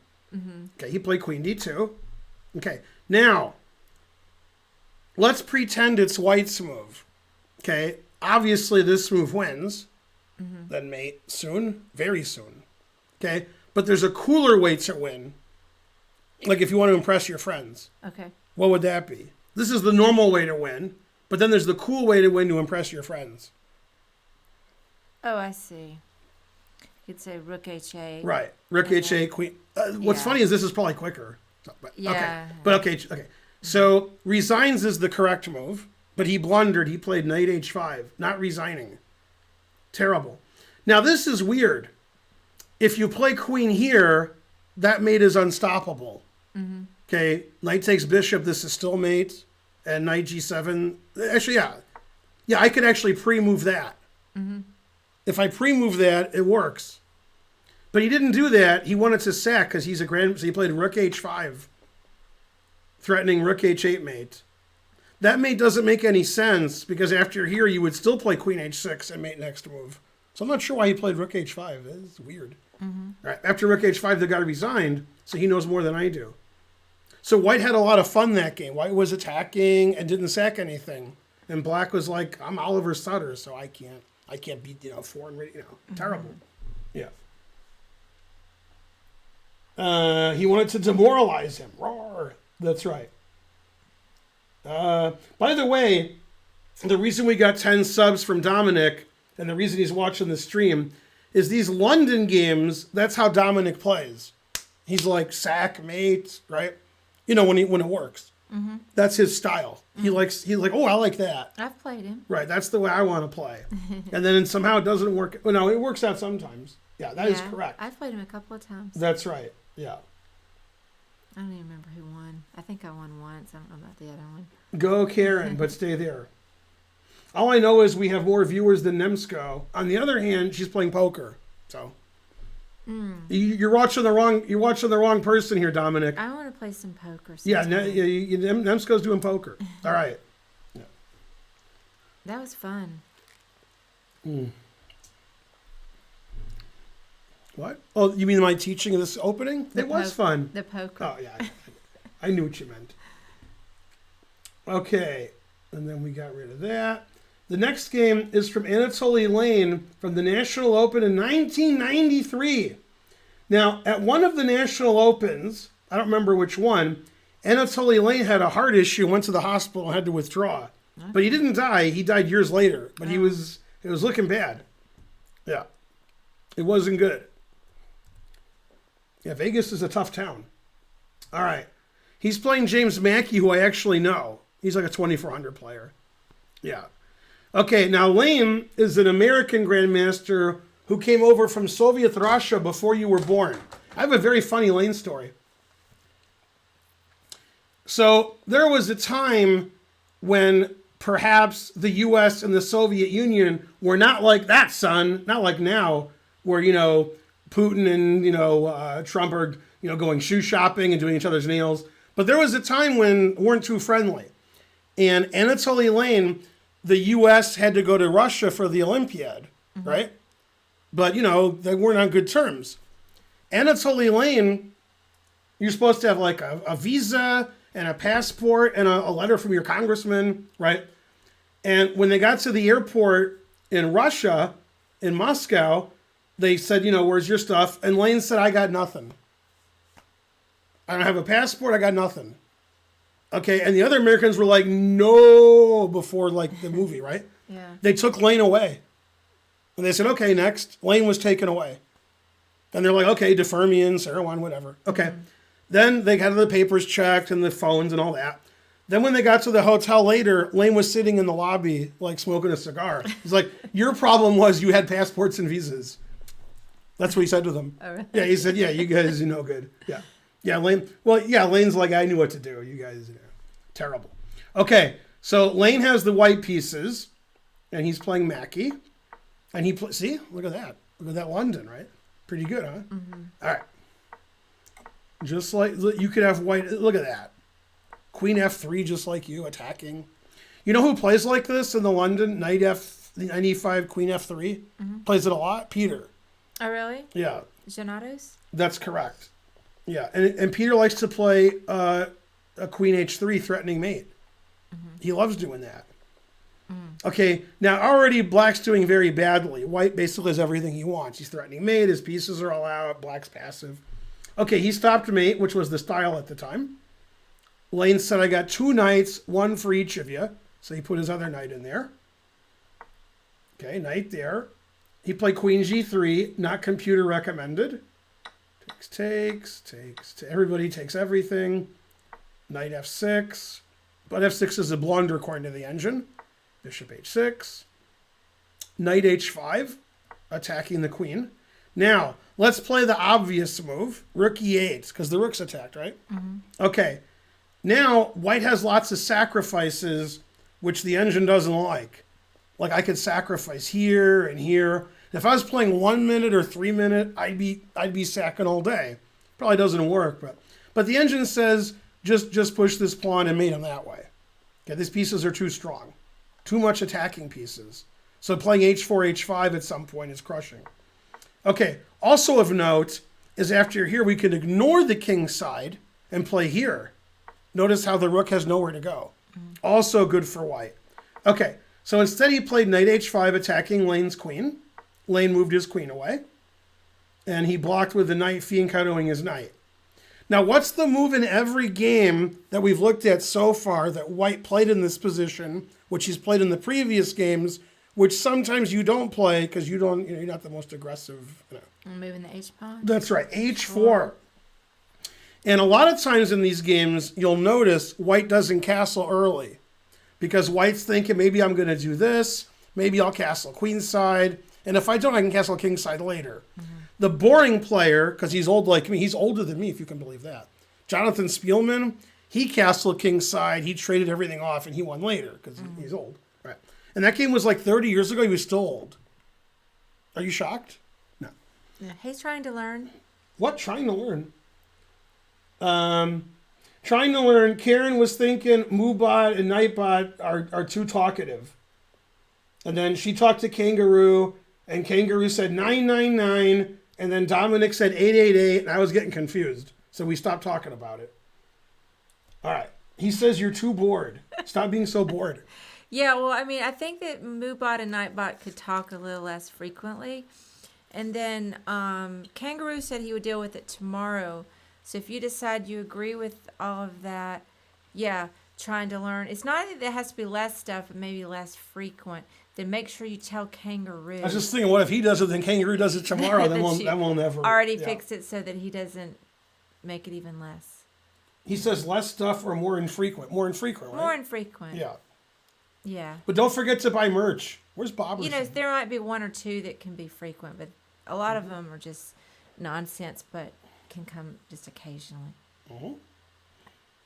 Okay, now the engine for black wants to play knife f5 and then says white's winning because white just takes it and takes the rook. All right, so he played rook e8, unpinning. He took the knight and played I thought he played h5, which is better. He played queen g3, probably h5 is better. f4. Lane likes to play positionally. Okay, here comes the attack. Castle's queenside. f5 defending. Now, f5 blocks the bishop on d3. You agree. However, there's nothing to put here. If black could put a knight there, that would be nice. f5 weakens the g-pawn because the f-pawn's not defending the g-pawn. What other pawn does it weaken? The e-pawn. Right. And if Farnsley was here, I said if, okay, he would explain to you in great detail how this is a backward pawn. And then he would say, what's a backward pawn? He would say that afterwards. Okay, so that pawn's on a half-open file, and that's a backward pawn. Okay, and Lane said, I got two rooks, one for each of you. Okay, so Lane's like, let me get at that backward pawn there. Now he takes with a rook, and he's like, I got everything. He's got the Lane gun. Okay, now he plays g4. You can see these pieces have been very active the whole game, except for one thing. Okay, so he's really opening them up here. All right, he takes the g-pawn, and rook g5. You can't defend the g-pawn. You see how terrible this is? You see that? Yeah. And then queen here check, and I got the h-file. Okay. So here, black is up a pawn because I said so, and the engine announces mate for white because white's attacking with everything. Rook ha, queen e5 check, and black resigned. Let's pretend he didn't resign. Now, if you move the king, I take your rook with check and or checkmate. So the obvious move is this. Yeah. Okay, what's the most crushing move in chess history that white would play here?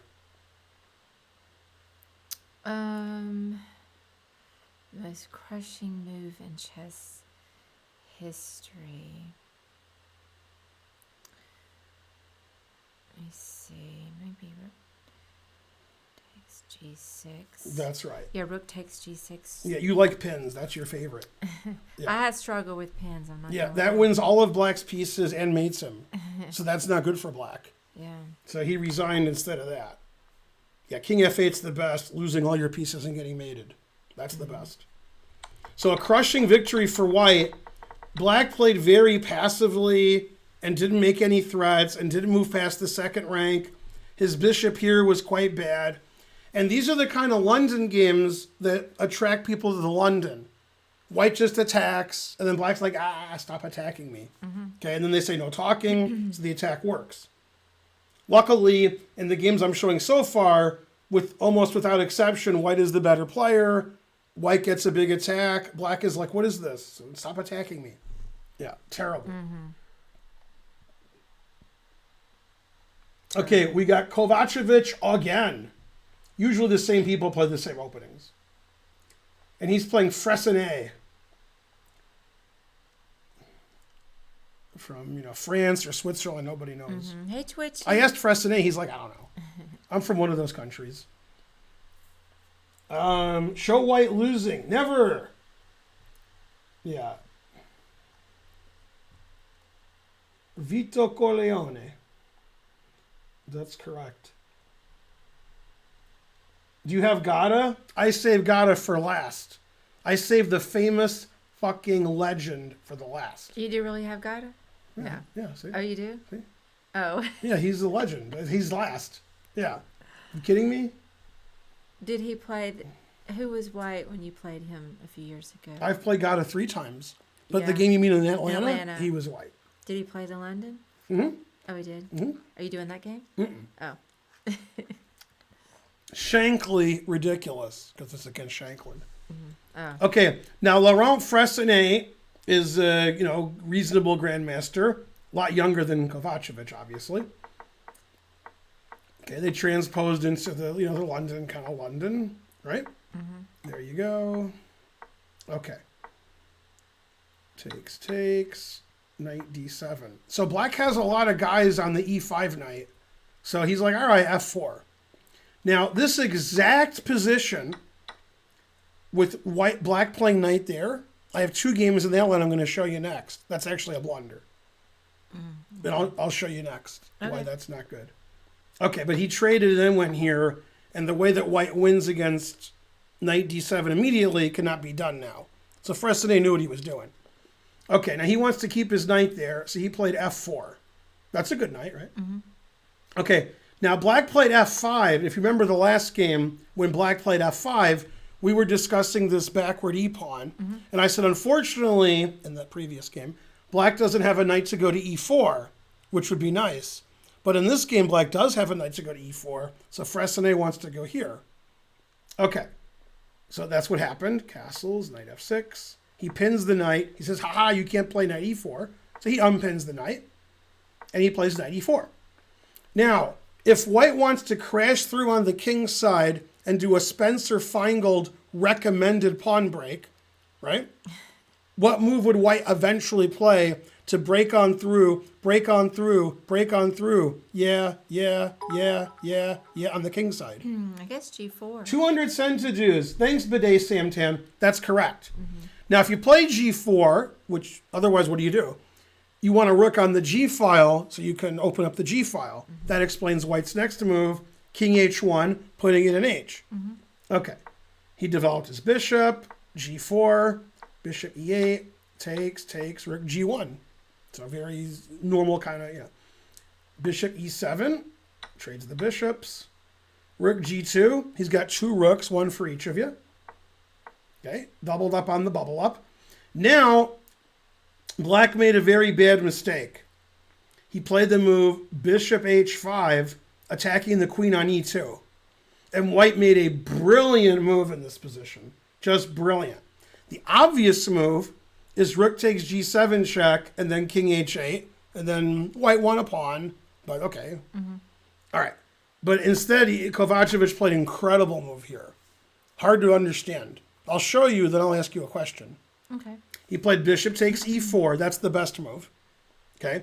Now, if you take the queen, which he did not do, but if you do, which he didn't do, how does white win? And I actually beat Doug Eckert with this exact same tactic in a different position like 7 years ago. So I've seen this before, and when I did it, it was fun.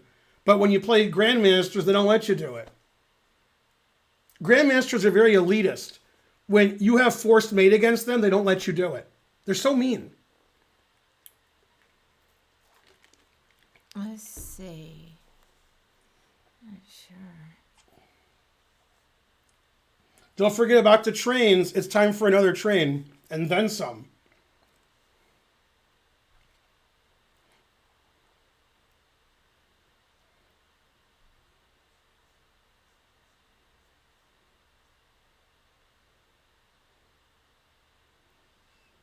Looks like you could maybe get like a smothered mate on this. Not sure. So what move are you suggesting? Okay, rook takes g7. That is check. correct. And then,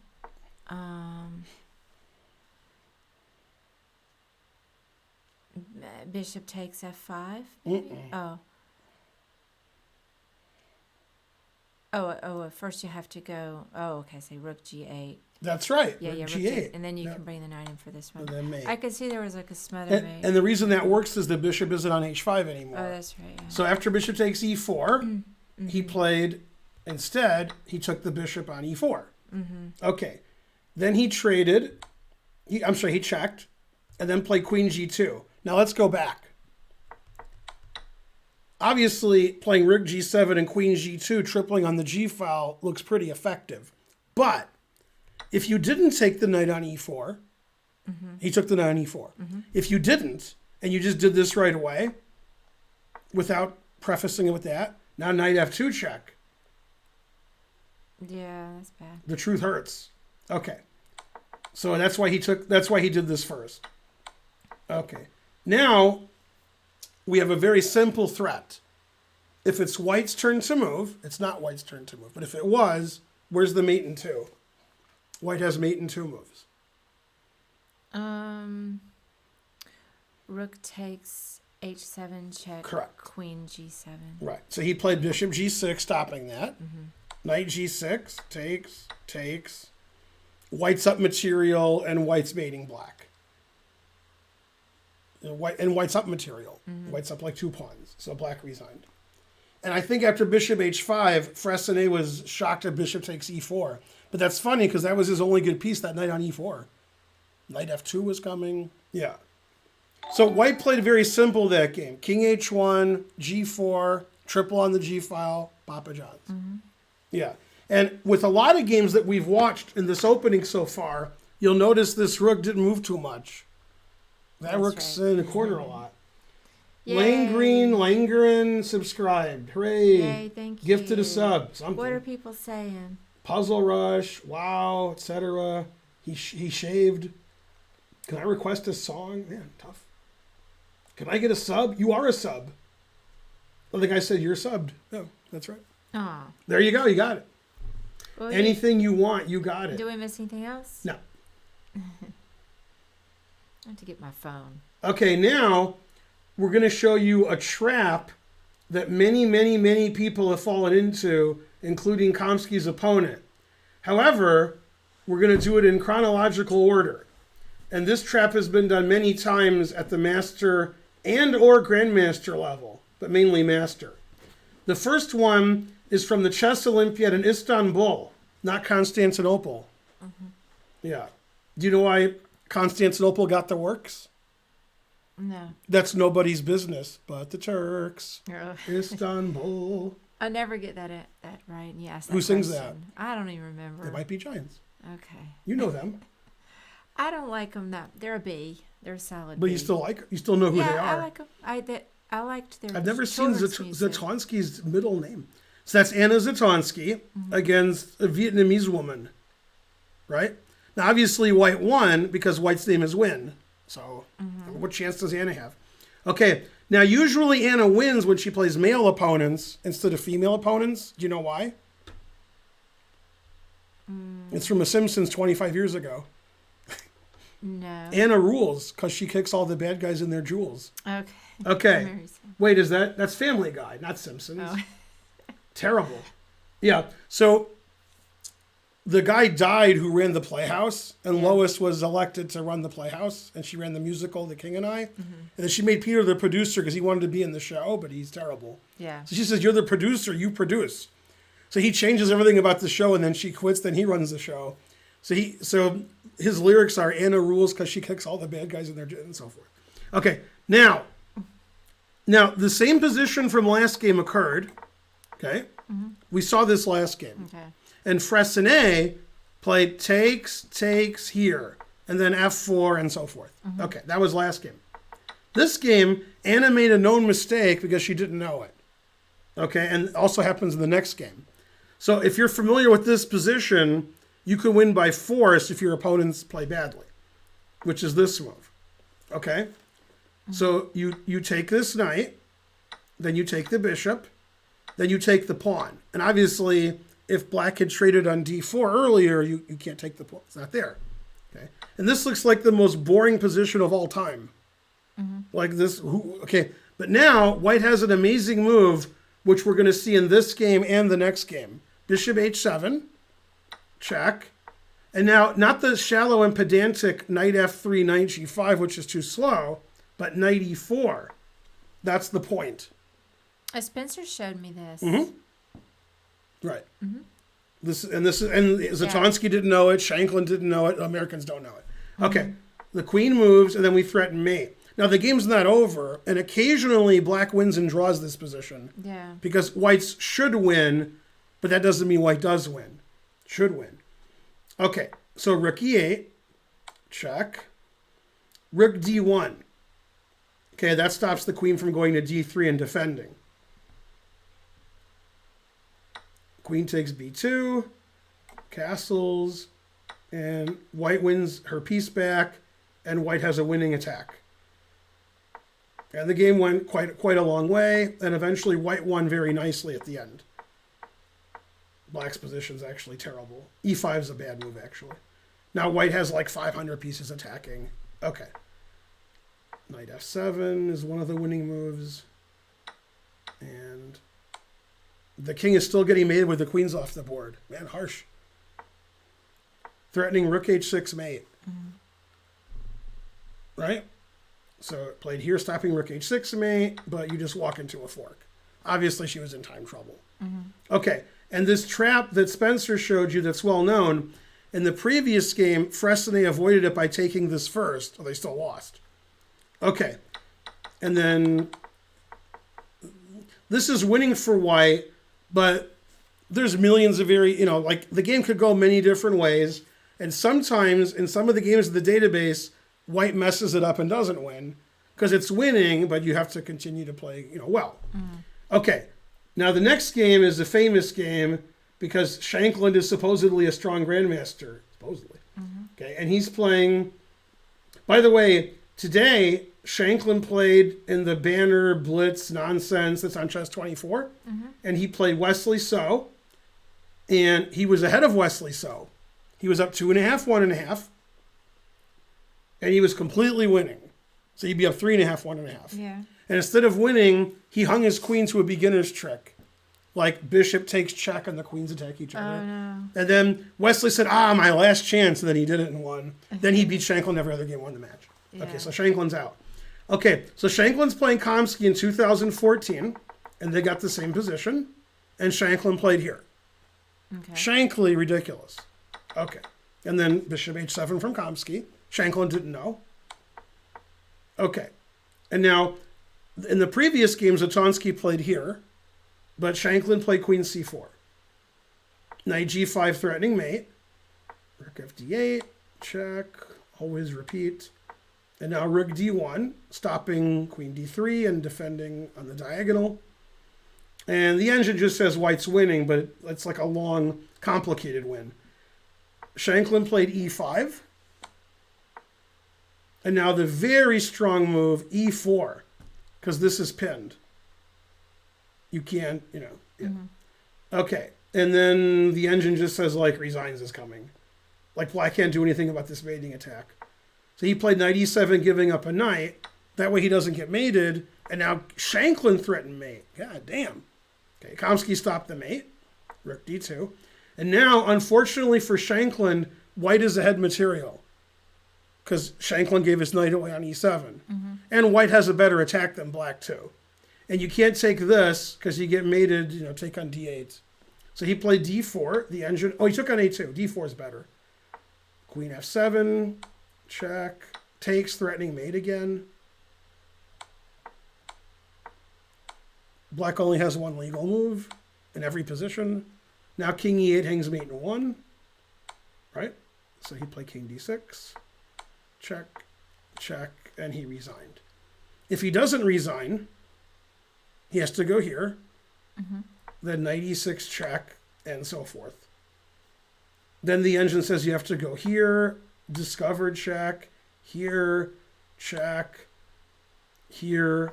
And black has this one threat, mate, but lots of moves win. But queen f3 is the simplest. It stops mate, and then queen d1 check, and white's up a rook and 3 pawns. What's funny about this, Shanklin didn't move his rook either. Okay, so Shanklin fell for the same trick when they got this position. And if you don't see bishop h7 check here, if you don't know it, that's very hard to see. Because it looks like white has no attack here. Right. Like, it looks like just boring position. So it's amazing that this move is just really strong. Knight e4, knight g5. Now, white doesn't have forced mate here, but even the engine agrees that white's winning, even though white's down a piece. Because the attack rages on. It just goes forever. And black's position is very passive. And it has happened in this position in practical games that black has won and drawn, but white's scoring like 90%. But if two engines were playing, white would score 100% because white's winning. But, you got to still play well.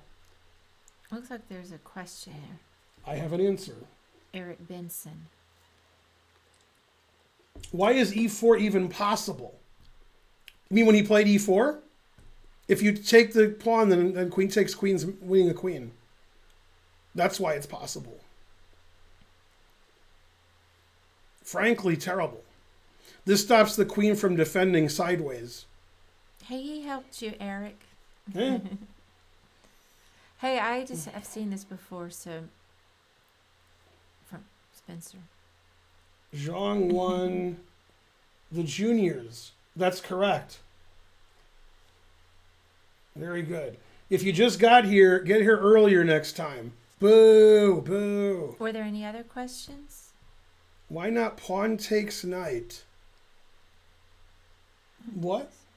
Pawn takes knight with 7 T's, pawn spelled wrong. What does he mean, why not pawn takes knight? When's pawn takes knight legal? Oh, you mean here. Pawn takes knight, Papa John's. Same type thing. Yeah, you lose your queen. You don't want to lose your queen because that's bad. By the way, a problem a lot of low-rated players have, and some high-rated, when a piece can move in more than one direction, we call that a queen, and it moves in one of the two directions, which makes sense, right?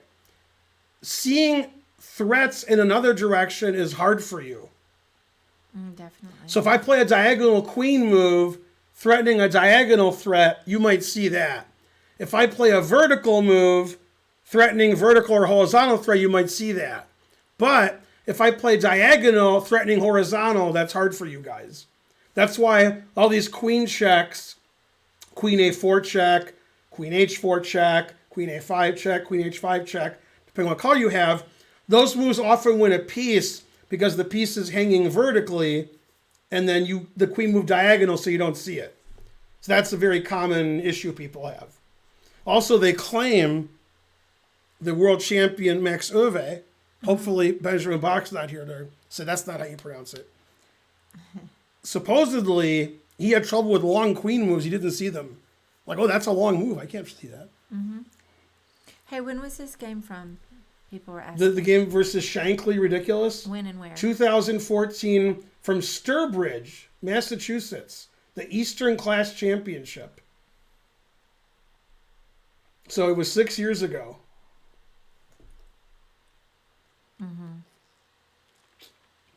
Yeah. Backwards moves are hard to see. Okay, so this guy's asking, in this position with the mate threat, why not queen d3? Right? You could answer that. See how the queen is stopping the mate? So what can white do to stop the queen from stopping the queen from stopping mate? How do we stop black from doing that? You could go e4. You have to go e4, otherwise you're losing. Right. Yeah, that puts an end to that. Yeah. Yeah, now black's position is rather shallow and pedantic. Yeah, now I'm going to play rook g1 and get a tempo later. Because I played rook g1 anyway, but I wasn't gaining a tempo. So then the queen's going to move again. That knight's doing yeoman's work. Okay, it's mate and defending e4. And it's hopping into g5. Yeah, it wants to go to the hop. This is all well known, except that Shanklin didn't know it.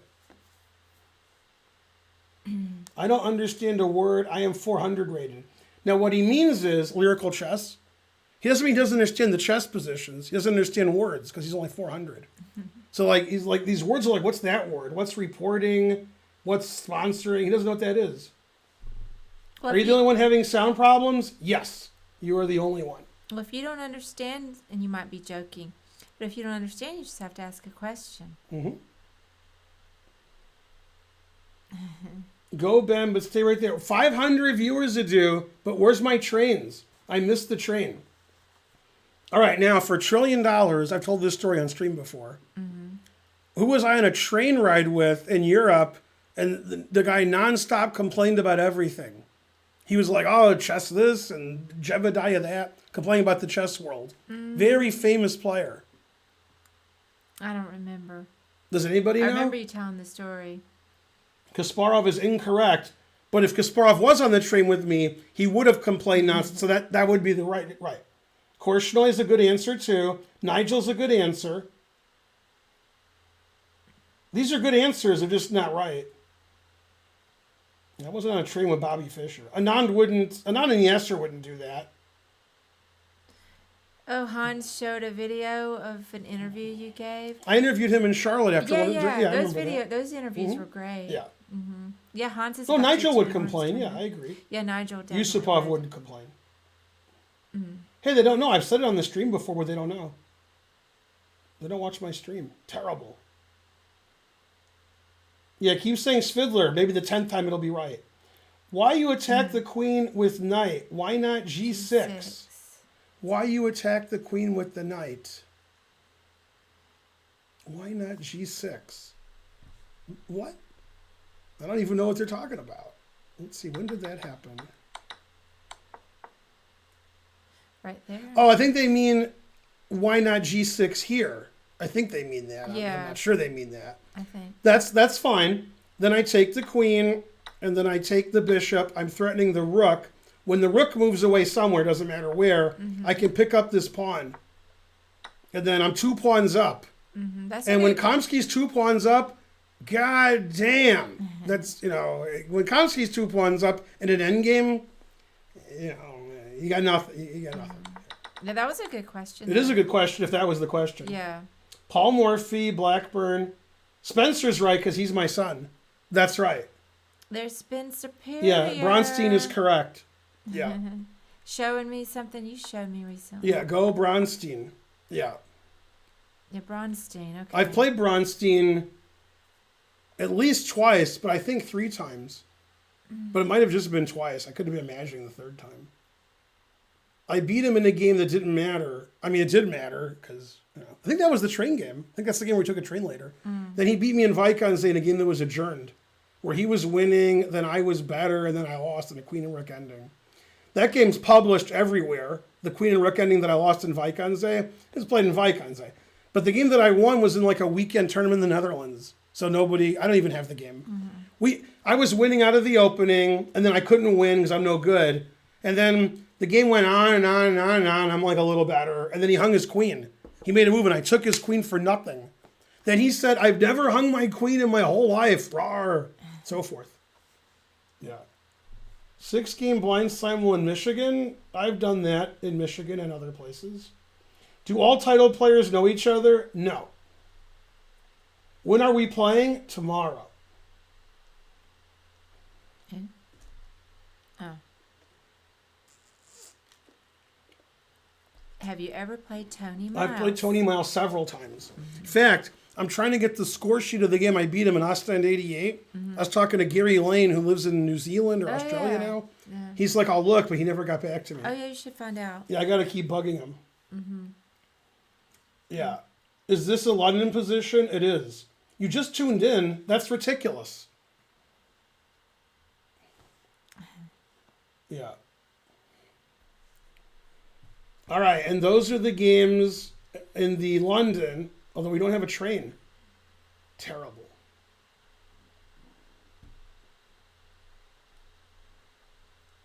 Yeah, current event videos are good.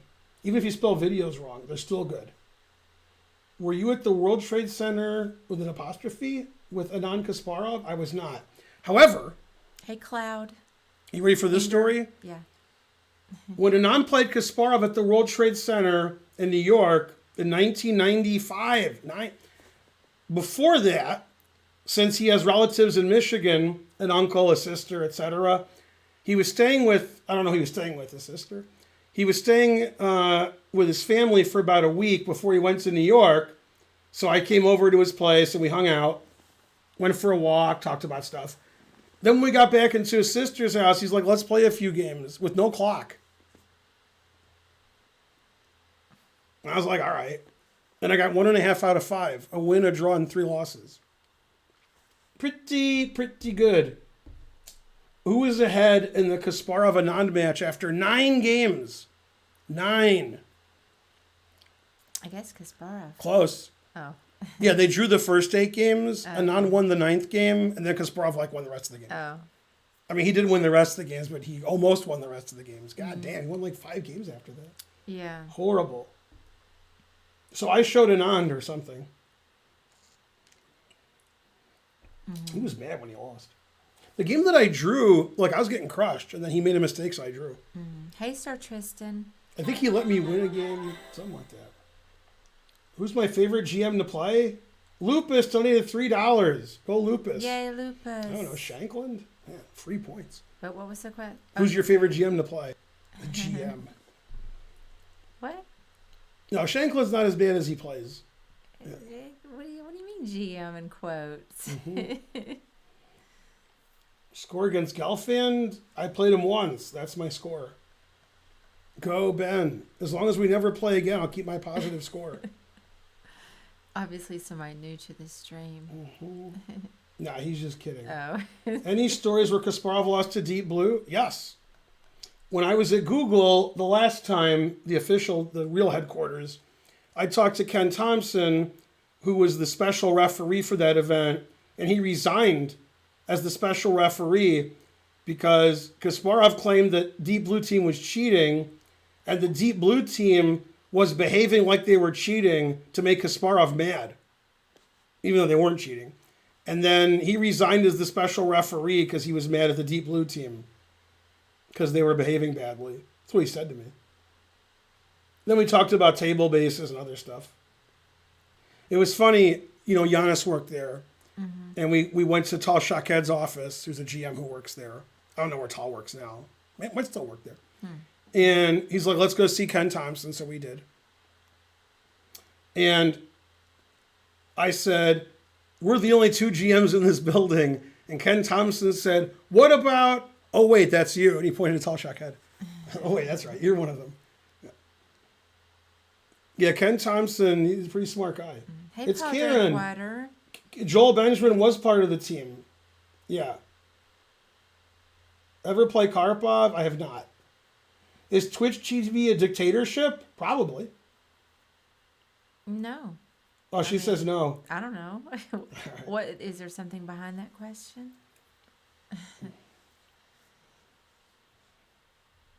Oh, look, it's Karen is a very complicated joke from that movie. Which movie? I mean, Karen's not the right word, but that's why he said that. The movie they made a movie about. They made a movie about another movie, and that movie was good. It's the worst movie ever made. Then they made a movie about that movie. Yeah. I don't know. Somebody will say in the chat. A movie about another movie. You guys know what I'm, oh, hi. That movie? Thank you. I've never played Korchnoi. The Room. There you go. Yeah, The Room. Yeah. Disaster Artist. Yeah. I didn't see The Room. It was about The Room. 1,799 subscribers. 999. The reason we have 1,799 is because of 888 Dominic. 99. Yay. Yay. Dominic. Exactly. Worst trailer ever. All right. Don't forget about the trains. Okay, now it's time for the French defense. All right. I need to go to the restroom, but maybe I'll go after the You can go to the restroom. We'll get 2 more hours of streaming, so go to the restroom now. Yeah, and I've got a headache too, so I'm going to take some Advil, go to the restroom, and then come back. 2 minutes stream, then 2 hours stream. Okay. Right. Make sure we get a train started before Karen shows up or leaves. Ooh, her phone. Let me see what this is. I'll be right back. Do I like Constantine as much as I like Rustam? I like Constantinople. Grunge War, 200 centidues. Say hi to Market Sands. Like Market Sands through the hourglass, so are the days of our lives. Curious Chimpanzee. No monkeying around for him. Oh yeah, my South Park episode. That's great. Yeah. What a great episode.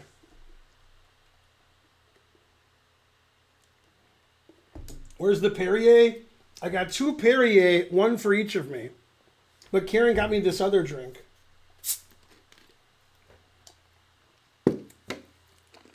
Okay, we need 100 centidues from somebody or a sub so we can get the second train started. There we go. Praise Jesus. Thank you. I will praise Jesus. Hope he's vegan. My favorite pre-18th century civilization. Ooh, good job. Good question. Tonic water. I don't like tonic water. Sir Tristan 777 gifted a sub. Thank you. The Karu's the best. All right, let's get a French defense game set up before Karen gets here. Karen, we'll do one of Alexander Jokin from Hamburg, 1930. God damn. He was playing COVID. Or wait, the guy's name rhymes with COVID, maybe. There it is, Hoven. Although it is C. Hoven, so it's sort of like COVID. Close. No more beard. Da-da-da. Little Berlin for my German viewers.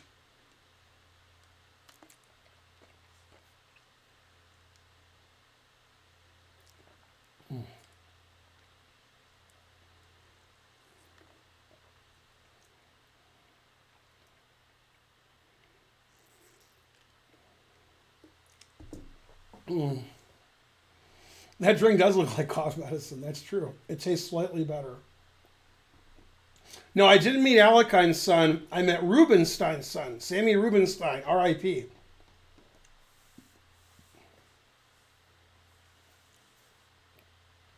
Go Hype Train. Scam Train. 471 viewers. Hooray. Go Ben. Do I ever play the Italian? Not too often. I go to Italy. You also have a seed stuck in your teeth. No. That would be awful. There are a lot of seeds. What's gotten into you, Dave? It's not what's gotten into me. It's what's gotten into Oprah. My seeds, son. Yeah, Chappelle Show's great. That's okay. I can have seeds in my teeth. Well, what are you going to do about it? Want to fight? Show us a bong cloud. Boo, boo. Wow, that would be a great joke. Damn. I can't even tell my friends that joke. Jesus Christ. That joke will just be in here forever. Somebody's following me. I'm live, etc. Mainly, etc. Checking Twitter. Everybody's following me. I always feel like somebody's watching me, and I have no privacy. Let's see. You Ruth Bader believe it? I still haven't gotten over the Falcons. I mean, I used to live in Detroit. I moved to St. Louis. I have to watch the Rams. Now I moved to Atlanta and I have to watch the Falcons. What did I do wrong? Damn. Man, even trying to learn, I can't even tell you. Let's see. I mean, trying to learn, you should already know the joke. The guy said, I have seeds in my teeth. I mean, come on. Yeah, they started a train. Oh, yeah. Joey Devs gifted a sub. Hooray. The guy said I had seeds in my teeth from this. Oh, you did? And also said it looks like cough medicine. I couldn't argue. There are a lot of seeds in that drink. That is the downside of that drink. Yeah. That's funny. Stay dead for a year for tax purposes. People were really proud of me when Iram was born December 21st for tax purposes. Yeah. They were like, wow, you're a genius. I was like, what? Can you play Karen blindfolded? I could, but what's your point? Thoughts on Anthony Davis? I don't think about him too often. He's got the unibrow. Anthony Davis? Mm-hmm. It's actually one of his nicknames. Really? Yeah. Yeah, he's proud of his unibrow. Okay, we got the French. All right. We have Alexander Aljokin. This is from 1930. Mm-hmm. Yeah, and he's playing C. Hoven. If you put it together, COVID, the guy in the guy's name. Yeah, you gotta I heard watch a it. noise. Yeah. Joe Adam gifted a sub. Yay. To Rain Man. That's good. 100 centidues. Hooray. All right. Ready? Mm-hmm. Okay, so Alekine was black, so the guy played the exchange French because he's afraid, right? Mm-hmm. All right. Then they played the same. Okay, now Alekine, when he was black in exchange French, which happened a lot, he always tried to castle queenside and play for mate because he was a very aggressive player. So he played bishop g4, knight e7. He's getting his queenside pieces out of the way. Got all his pieces out. And then he put it in H. So he's going to castle queenside. He's going to push this. And then Papa John's. Okay.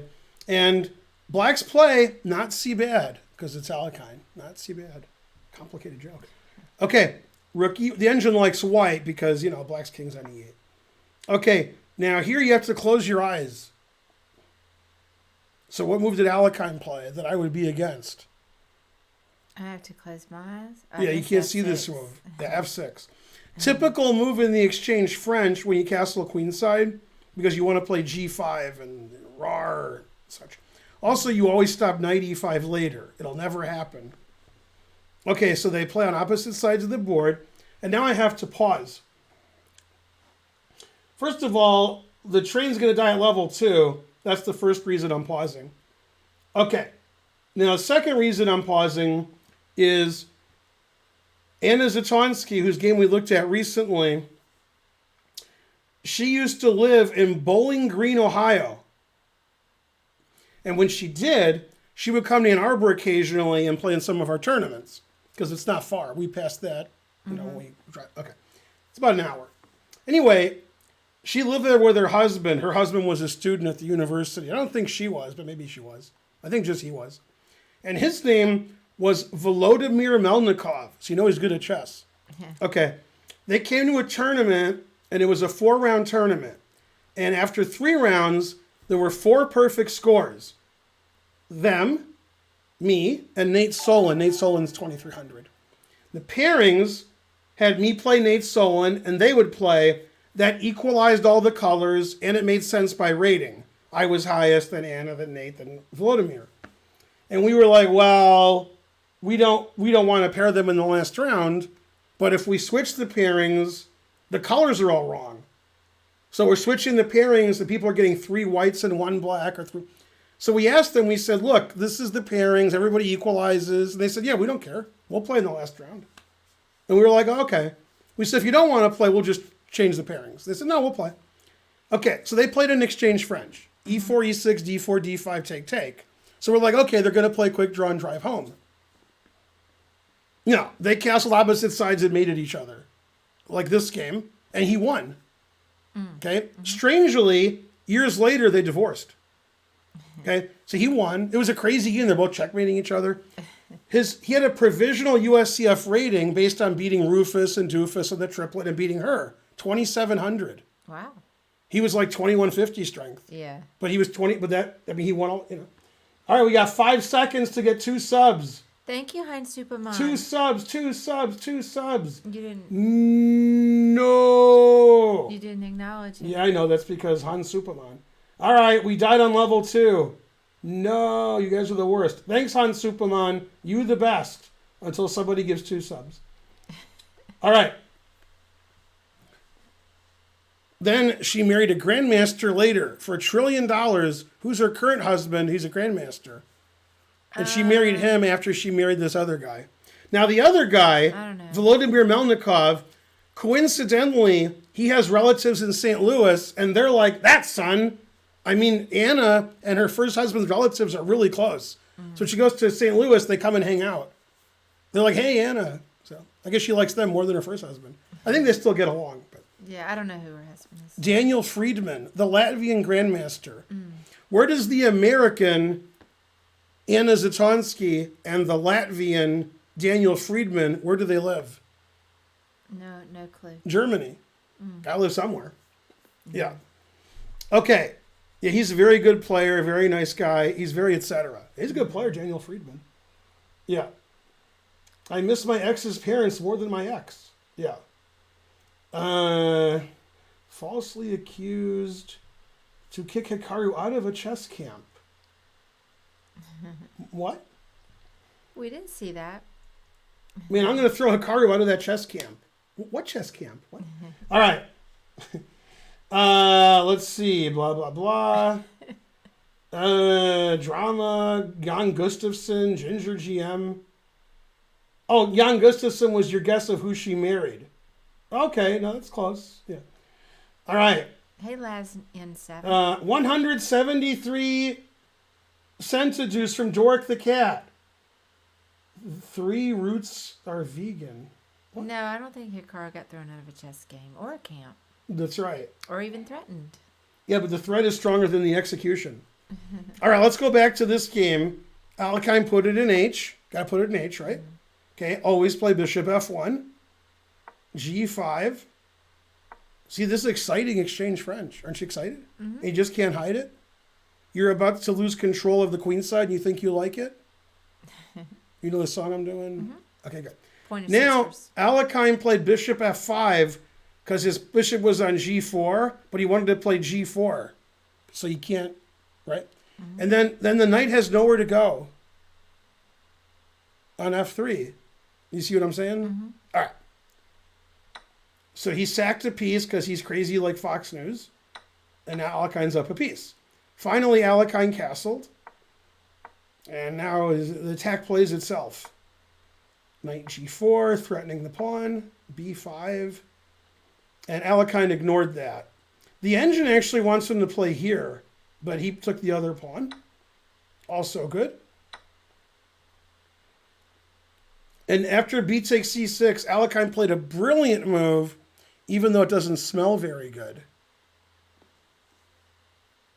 I guess it's knight H something. whatever this stinky one is. Knight H5 or NH5. Yeah. The queen's hanging with check, so watch it. Or we said stinky move. I didn't even look at the board.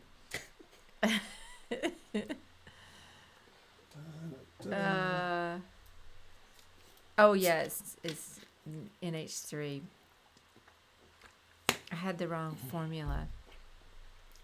So what is it? I think it's not H3, isn't it? That's correct. Yeah, I don't know why I thought it was NH5. Now the engine NH3. plays king h1, which is a strange move because knight f2 check wins the queen. Yeah. Okay, so he took the knight because he's a human. Yeah. Rook takes check.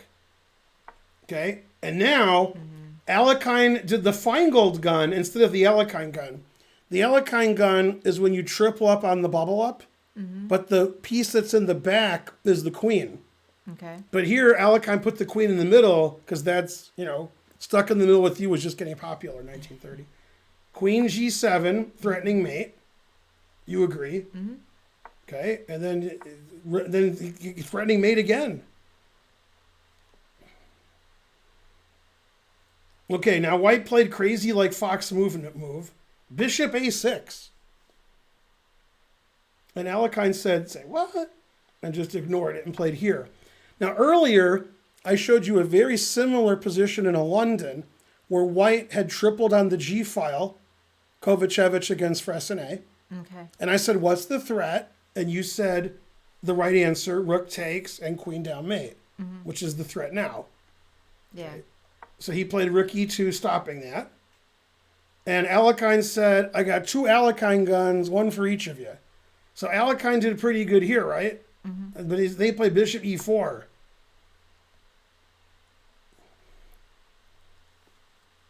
That's good for black.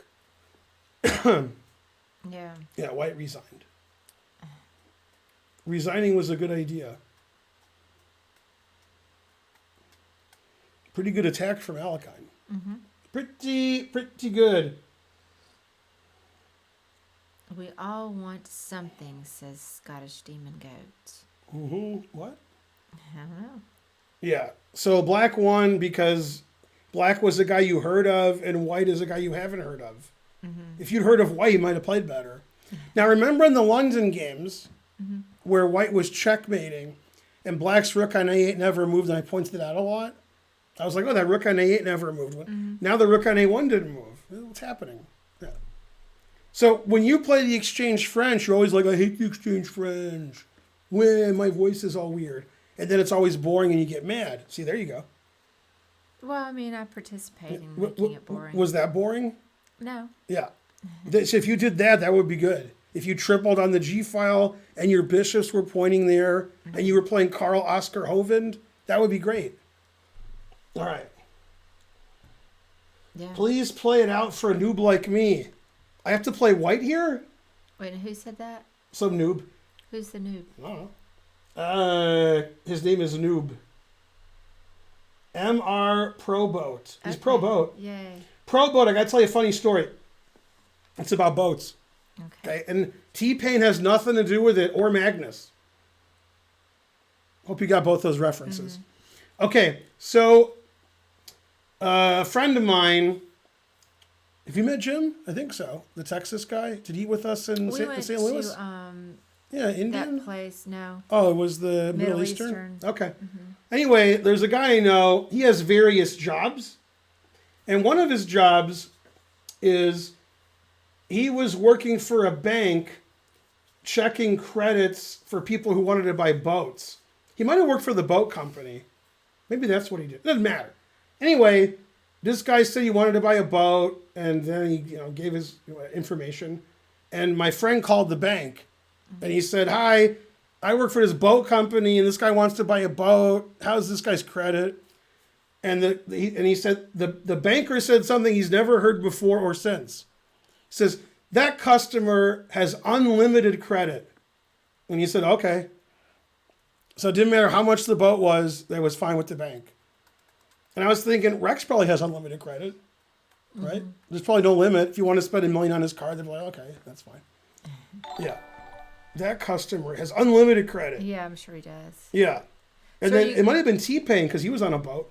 What? Are you going to play it out a little bit for the noob? Well, white's threatening bishop takes f3, although probably like rook g1 is mate. It's hard to play it out because I can't really play a move for white. I'm afraid to play a move for white. Let's see here. This is mate. If you move your knight, this is mate. And this is mate. If you don't move your knight, let's say you play here. See? Now I go check. Although this is quicker. But this is cooler. This is also mate. You can't take it with the knight because I said so. Then you take here. God damn. It's harsh. This is the engine line. Then here.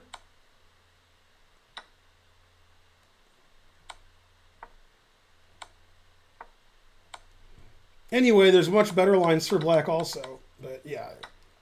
He's got the 2 rooks and the 2 bishops, and he has the what else? Yeah. The engine announces mate. What about rook takes e4? Well, then you didn't stop the mate that I was threatening before, which Karen showed in the other game. Yeah. Yeah, the rook is needed to stop rook h2 and queen g2 mate. Yeah, so here, takes, mate. Oh, I can't take with the king because it's defended. So I tried to. I tried to make that illegal move, but it wouldn't let me. I just got here. All right. I thought I saw you earlier. What? Play rook, bishop takes b7. All right, then this wins and this wins. It doesn't matter what he does. Every legal move wins. That's just staving off the inevitable. I thought it was inevitable. Oh, you went to the gym. I thought I saw you earlier. Did you go to Jim's Mario's? So on Taxi, I haven't seen this episode now that I've been watching the show again. This is from 30 years ago. Mm-hmm. Jim, who's Christopher Lloyd, who's like drugged out, and his dad's like a multi-millionaire. And there's an episode where Jim has money, but I forgot why. Either his dad died or whatever. Mm-hmm. And Jim's trying to figure out what to buy. The cabbies always go to Mario's. It's the Italian restaurant that's near the cab company. They're always eating there the whole episode. So Jim buys it. He buys the restaurant, but he changes the name of the restaurant because it's called Mario's. So he renames the restaurant Jim's Mario's. Did you say that Mario or Mario? Doesn't matter. Okay. Wow, that's what do they call it? That's a young Christopher Lloyd. Right, he's still old, but he's young then. Right, that's true. He looks so young though compared to the one I know. But I like the way he calls it Jim's. They call it Mario's or Mario's? Yeah, it's a point. Maybe they did call it Mario's. I'm not sure what they call it. Well, when we know somebody named Mario. What about Mario? Whoa, that's the wrong place to paste it. What if you play Queen F1? Let's analyze Queen F1. Queen F1 loses to Rook G1 check that I just showed you. I just showed you Rook G1 check after Rook B1. It's the same line. Also, Bishop takes F3 wins because you don't have this defended sufficiently. So Queen F1, this wins, and other moves win. This mate is slightly quicker. And QED. Okay, so we have Nimzovich versus Son Bitch versus some, I don't know, guys, you have a first name. That's his first name. Mm-hmm. Okay, Nimzovich is black. Now, what year in tournament? And what year? This is 19 Dickety. 1925 in a simul in Norway. Okay. He's giving a simultaneous exhibition. That's why the guy only has one name. Mm-hmm. Yeah. Later, he married Madonna. Madonna's pretty old. Okay. Now, speaking of Madonna, let me tell you a story. I have to think of who it was. Somebody died. Who died? You know, famous people with one name like Meatloaf and Madonna. Mm-hmm. Somebody died like 6 years ago who had one name. A one name? Oh, Prince. Oh, yeah. Prince. Okay. So Prince died, and I said, Prince died, and Carissa Yip said, who's Prince? Okay. Mm. And I said, he's a famous singer. He's only got one name, like, and then I named somebody who had one name, like Madonna. I don't know who it was, and she said, who's that? Mm. And then I was going to name somebody else with one name, and I was like, okay, I give up. But she never heard anybody, so nobody I could name with one name that she'd heard of. Maybe Beyonce. Ooh, that's what I should have done. Mm-hmm. But Beyonce's known that her last name is Knowles or something. Also, Madonna's Ciccone, but yeah, Cher. Cher is the one I mentioned. Oh. That's the one. I said Cher, and she said, who's Cher? That's who I did. And then I think I said Madonna, and she said, who's that? Then I gave up. She didn't know who Madonna was? She didn't know who anybody was. Wow. Kids don't know who anybody is.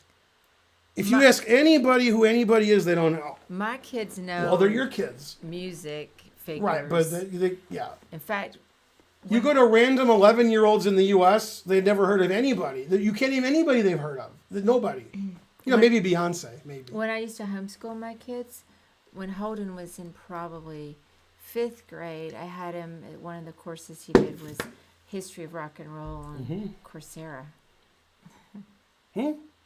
Coursera has free courses, and that was part of our curricula. I taught at a chess camp in Terre Haute before you were born. Mm-hmm. One of the students, her name was Anne-Marie Rosas. She became a lawyer, quit chess. She was 1900, and she was maybe 14. And she eventually got to like 2100, maybe. And she quit chess. Mm. She was the only player in the camp who never heard of any chess players. We couldn't find a chess player she heard of.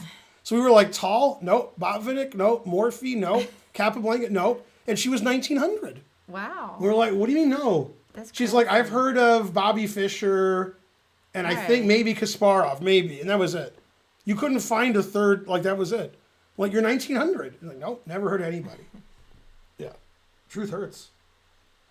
Why haven't you heard of Cher? Also, why didn't you tell me about the stock market crash? Because it happened 25 years before I was born. That's your excuse for everything. Yeah. So Mr. Burns goes to the old stock ticker, and he's looking at it, and he says, oh no, the stock crash, right? So he's really upset. And then he looks he says, how are my stocks doing? He takes this book he has, and he says, how are my amalgamated slave holdings? Because he's Mr. Burns. He's pretty old. Oh, okay. And Smithers goes, steady. Okay. So let's go back to Mr. Burns. All right. So bishop d3, bishop d6. Notice how Nimzovich also delays castling kingside for a while. This is a very common idea, knight e7, bishop f5, to trade the white squared bishops, which you saw Alekhine play bishop g4, then went back to f5. All right. But he just played bishop f5. So these are the kind of boring positions where you've never been so mad. Okay? Now here, Nimzovich just blundered by castling. Do you know why? I don't mean what's the right move. I mean, do you know why he blundered? Why would a player of his caliber blunder? I don't know. This was a simul. Oh, So he's just moving and walking to the next board. Oh, that's he right. don't He care. says it's, Yeah. Okay. Let's see. Ask my kids who Ben Feingold is. Right. Okay. So notice this knight is overworked. Right? Mm-hmm. So knight takes d5 is better for white. Although he could play bishop h2 check and then take this. Then white has the two bishops. He's taking a center pawn for a side pawn. So the engine prefers white. It's possible Nimzovich saw that but didn't care. See, if you take knight takes, then this bishop isn't defended. okay. Then we have the Zwischenzug in this position. What's the only move that wins for white? Every other move loses. You could say knight takes e7. 1929 is correct, and knight takes e7 is correct. Okay, so he played rook e1, because he's, it's a simul. Takes. Knight b4 attacking the queen. c6. Then he does a George Thorogood with his knight. See how the knight is on b4? He moves it on over. So he plays knight a6, knight c7, knight e6. That's a good square for the knight. So white doubled rooks, and Nimzovich doubled knights. Shocking. Knight g6, controlling f4. Now that's a fork, right? So he plays g3 and he stops it. Bishop c1, always retreat. Knight d1, always retreat. Rook e7, he's going to double too. And now white makes the losing move. The engine says this position is equal. Okay? But here white blunders, not suspecting anything. The reason he didn't suspect anything is there is nothing. The reason white played knight d1, he wanted to play knight e3 and then play knight f5. Okay? Knight e3 blocks the bishop, you agree, and it blocks the rooks. So before white plays knight f5, black has a winning move, taking advantage of white's lack of defense because his knight is blocking all of his pieces. So what move did Nimzovich play? Winning the game.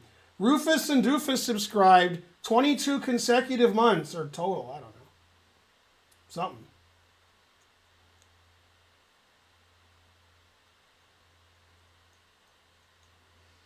Maybe knight f4. Correct. And they're both winning. This move is slightly better. Whoa. I went all the way to the end. This move is slightly better than the other knight, which also wins. You take. Knight takes, attacks the queen. The queen has to move. Okay. If you play queen f5, which he didn't play, okay, now I take this rook, check, and then when I take your other rook. God damn. That's a lot of rooks, right? Yeah. Yeah. And then after here, rook takes. Material's about even, 3 pieces for 2 rooks, but black's winning all the pawns.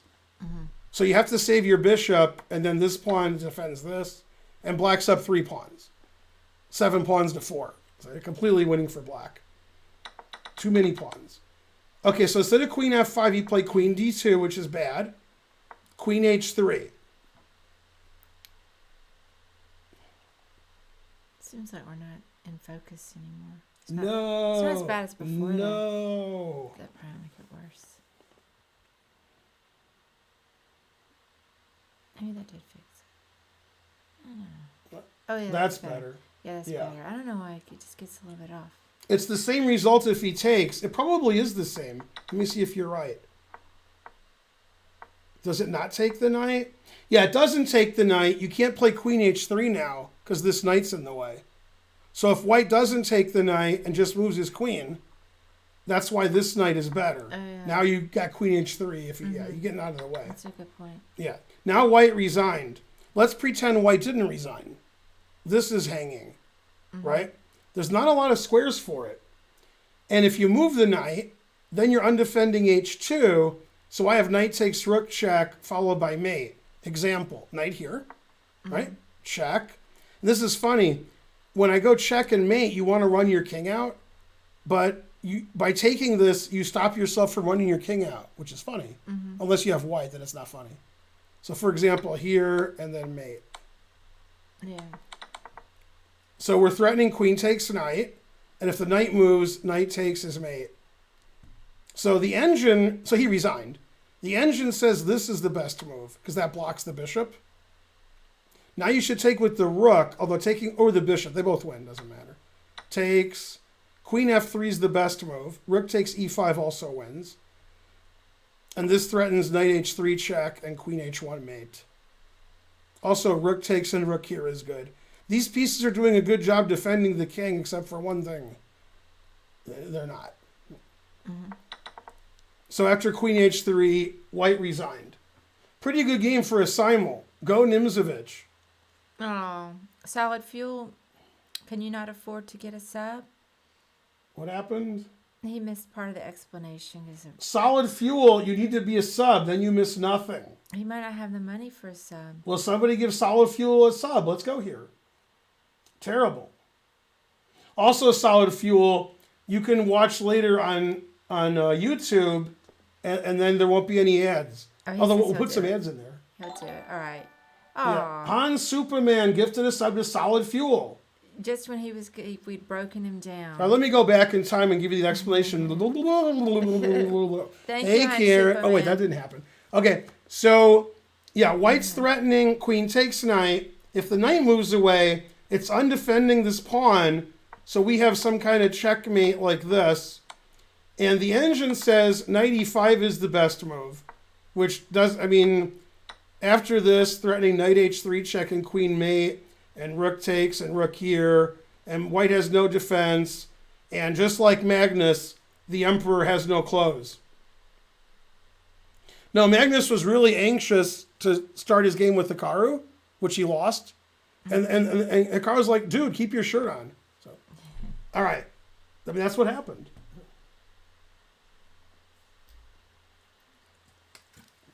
Look, if there's a super GM who didn't go crazy, I don't want to meet him. I thought Rubinstein went crazy. And Nimzovich probably went crazy too. So I'll tell you a simul story. Shifty macaques. At the National Junior High Championship, I don't know, 30 years ago. 25 years ago. 25 years ago, I think. It was in Dearborn, Michigan, at some huge hotel. Same hotel where they had the 1992 U.S. Open, if you remember that. Anyway, they said, can you give a simul? And I was like, yeah. So then I gave the simul 72 boards. That's a lot of Right. man. And I got something like 67 wins and 5 draws. That's not the story. The story is, that was one of the last simuls I ever gave where I told my opponents they could have white or black. Michael Jackson approved simul. Okay?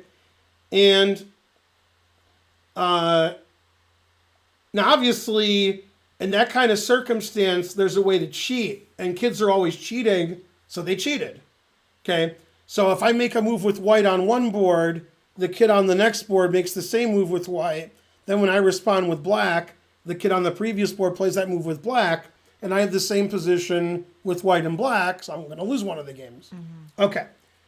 Well, it's a 72 board simul, so two kids who knew each other did this like 30 boards apart so that I wouldn't notice. Obviously, I did notice. And when I noticed, after move 15 or so, that the positions were the same, I was like, this looks familiar. I then noticed one kid running back and forth a lot. He was looking at the move and then running back and playing my move. Yeah. So when I looked at the kids and I said, you can't do that. And they were like, aw, you know. And then I beat them both in like 4 moves. They couldn't play. But they tried to cheat, but trying. It's first step to failure. Yeah. But yeah, that's pretty illegal. No, Yeah, they probably exactly. didn't know. This is the run back and forth story. That's right. Yeah. Yeah. Trying not to learn hasn't even been playing chess that long, and he knows the story. No, my craziest simul, which I talked about yesterday, I gave 150 board simul at a school, and I went 150-0. In one of the games, the kid tried to move his queen on move 1.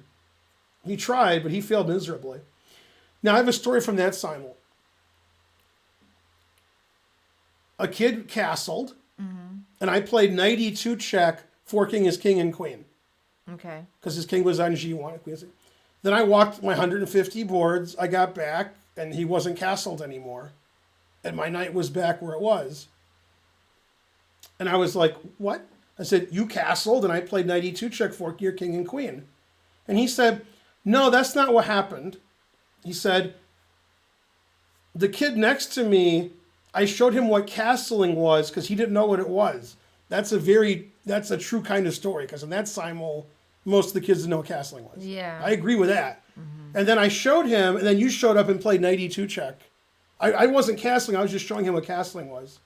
Now, probably he was lying, but that story had some truth in it, that the kid next to him didn't know what castling was. I believe that. Yeah. So I was like, all right, I'll let him take it back because I beat him anyway. But I was like, I'm winning a queen, now I'm not. Damn. Harsh. I'm trying to win a queen over here. Yeah. Yeah. Kept playing nonsensical moves. And so forth. Yeah. Do you ever get brilliance? What language is he speaking? What? I'm not sure. Do you mean like, do you give me diamonds when I show you my game? Like, wow, that was great, Ben. Is that what he means? Yeah. No, I never play any good moves. Okay, next game. Next. Okay, we have another Hyokin game. And I've actually heard of his opponent, Karol Opensky. Okay, I think he's a relative of yours, Carol and Karen. Yeah. He was in a very famous movie, Bob and Carol, this guy. Right? And Opachensky. And what's the year in the tournament? 19 Dickety. 1925 in Paris. Okay. Yeah. All right. And again, it was, one of these exchange deals. I'm not bored, Alan. I like chess. Bishop g4 pinning the knight. This is the same as he did before. Hey, Okay, close your eyes. No. What Alkine do? I was reading the chat. What did Alan? F6. I said close your eyes. Oh, that's right. Okay. Now, Alakine's pretty happy because he's going to castle queenside like last time. And he wants to do this, but he's going to do it with tempo. He attack the bishop with tempo, attack the bishop with tempo. The attack plays itself. Okay. Opachensky is a famous player. He was a chess player. He wasn't, I've heard of him. All right. Alakine put it in H.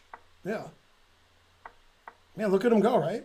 See, if you played like that, you wouldn't think the exchange French is boring. You'd be like, a little too exciting. It's my fault. All Hey, Grungeport. Castles. So this is typical.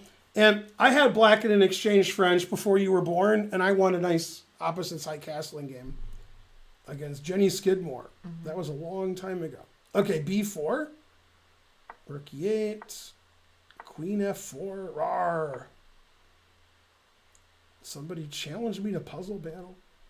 Okay, now remember in the previous game, not the previous one, but the previous one, Alakine wanted to play g4, but his bishop was in the way, so he moved it back. But here he just took. Because that way he can continue. All right. This looks sort of silly, gf, but gf is actually the best move. That's when you know things aren't going very well. Yeah. Okay, and instead of g4, he put it in h, because that's one of our emotes. That's one of our expensive emotes. So he played h3. Obviously, the g pawn can't move because you lose your knight. But you don't want, obviously black has a big attack and white's, shallow and pedantic. Okay, so queen c1, Alakine traded queens and won the end game. Right? No. No, he played queen g4 threatening mate. Queen f1 defending mate. And then what move would be recommended here by Vasilius Cotronius? What would he recommend here for black? Well, I don't know who that is. He's the guy who told me about the move, and then we have an email about it. He said, Ben, it's not knight f5, it's knight f5. Oh. So knight f5. Okay, he doubled up on the bubble up. Takes, Zwischenzug. Takes. And now, white wants to trade queens with queen e6 check. So Alekhine played knight d8. Now you can't trade queens. g3. He played a6, getting luft, not war. King b8, making his king safe. King h1, double question mark. The worst move in chess history. Now here, black has the advantage because white's king is open. Mm-hmm. King h1, double question mark. Black to play and win in one move. Horrible. Frankly, terrible.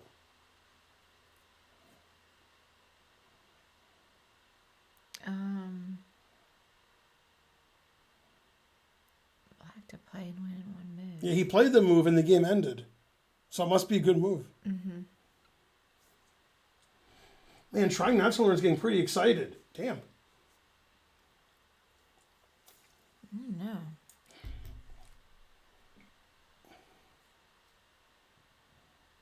No one told me this legend streamed. Wow, the guy's a real big fan of yours. I don't know. I mean, I see. Well, you keep looking until you find I it. see that you can attack the knight. I was just trying to figure out if there's something else. I don't see a follow-on to that. But let me tell you, there's something else. There's something. The afterworld. Oh, let's go crazy, da-da-da-da, etc. That's a Prince reference for Carissa Yip.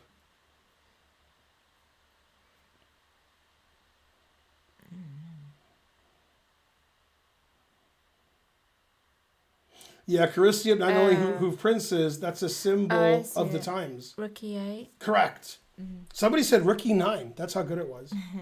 Now, now, if the king was on G1 and you took, and then you took that, that wouldn't be check. So white could play King F1 and escape, but now it's check. Yeah. So King H1's the worst. Mm-hmm. Yeah, now you got nothing. You're all talking a badge. Mm-hmm. Now, last question. If I play Queen D1, defending everything, right? Mm-hmm. What's the quickest way for black to win? More than one move wins, but one move wins quicker. If you're from India, it wins quicker. I can't roll my R, so I can't make the joke. But if you're from India, you got that joke. If you're not from India, you did not get that joke. Man, if I could roll my R's, I can make a lot more jokes. Damn. That was the one thing I liked about India, was that commercial. That was a great commercial. I think you have to take rook takes E1. Right? Just a minute to think, trying not to learn for 3 cents. Yay, try not to learn. What'd you say? I thought rook takes E1. Close. Oh, that's not... Yeah, reverse your metaphors. When you see a tactic, do the tactic in reverse. Oh, queen takes F3. Yeah, queen F3, much quicker. Mm-hmm. This is also mate, but it takes 4 takes moves. A couple, yeah. This don't take any moves. Mm-hmm. Then next move is mate. Yeah. So instead of playing queen D1 and allowing Alekhine the pleasure of such, he resigned. Mm-hmm. That king's pretty safe, right? Yeah. That king is not safe. Mm-hmm. God damn.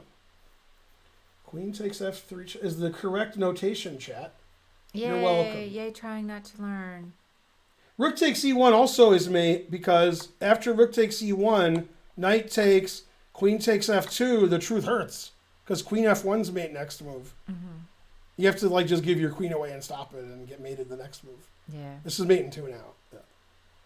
So rook takes E1 also wins, but queen takes F3 shows more flair. And you're supposed to show your flair. That's one of the things. Mm-hmm. I don't know. Well, I've heard of Opachensky, but yeah, he wasn't world champion. Yeah. Do you recall a game between GMs with 3 connected black pawns on the second rank? Okay, well, first of all, they weren't GMs because it was before the GM title. But you're thinking of Labordine and McDonald, right? Or is it McConnell? Oh, there was a noise. Yeah, I hear that noise all the time. Market Sands is... That's a famous Labordine game. Yeah. Yeah, with McDonald or McConnell, whoever that guy is. Oh. We have a picture of them in our chess center somewhere playing. somewhere.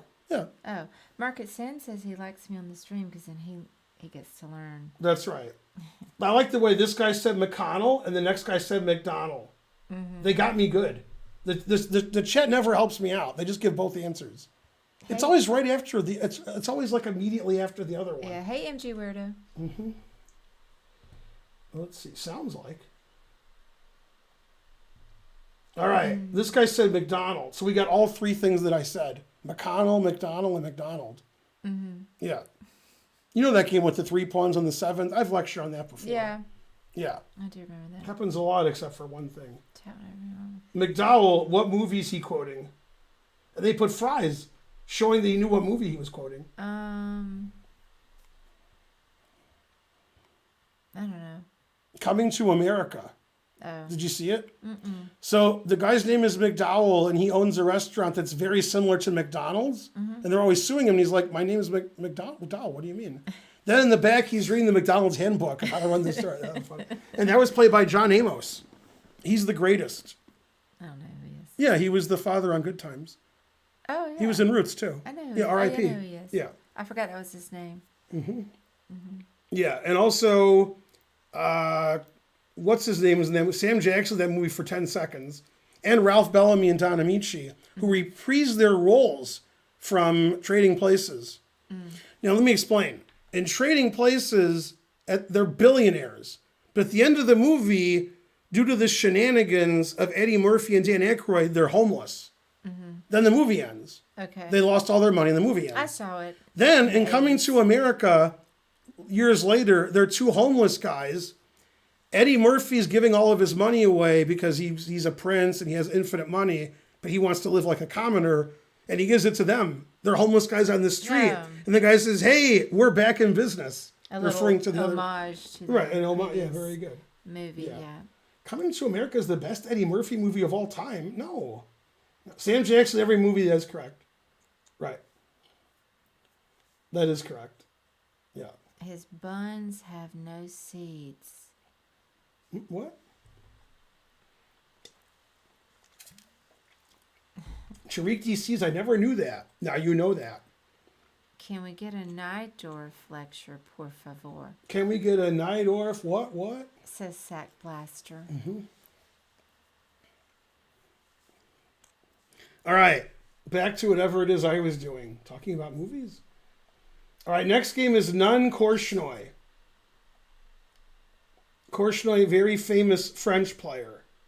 Played the French his whole life, and after he died. He's playing against Marazzi now.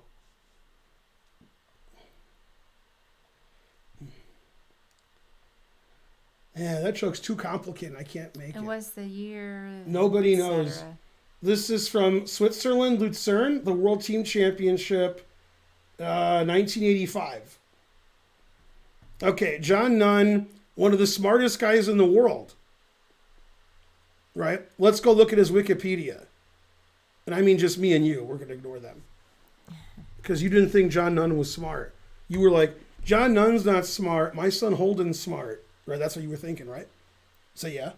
Sure. Okay, now, let's look at what he did. Okay, so he was the British under-14 champion, right? Then he went to Oxford when he was 15 to study math. He was the youngest undergraduate since 1520. Graduated and got his doctorate in math with a thesis on stuff I don't understand, right? Then he was a mathematics lecturer.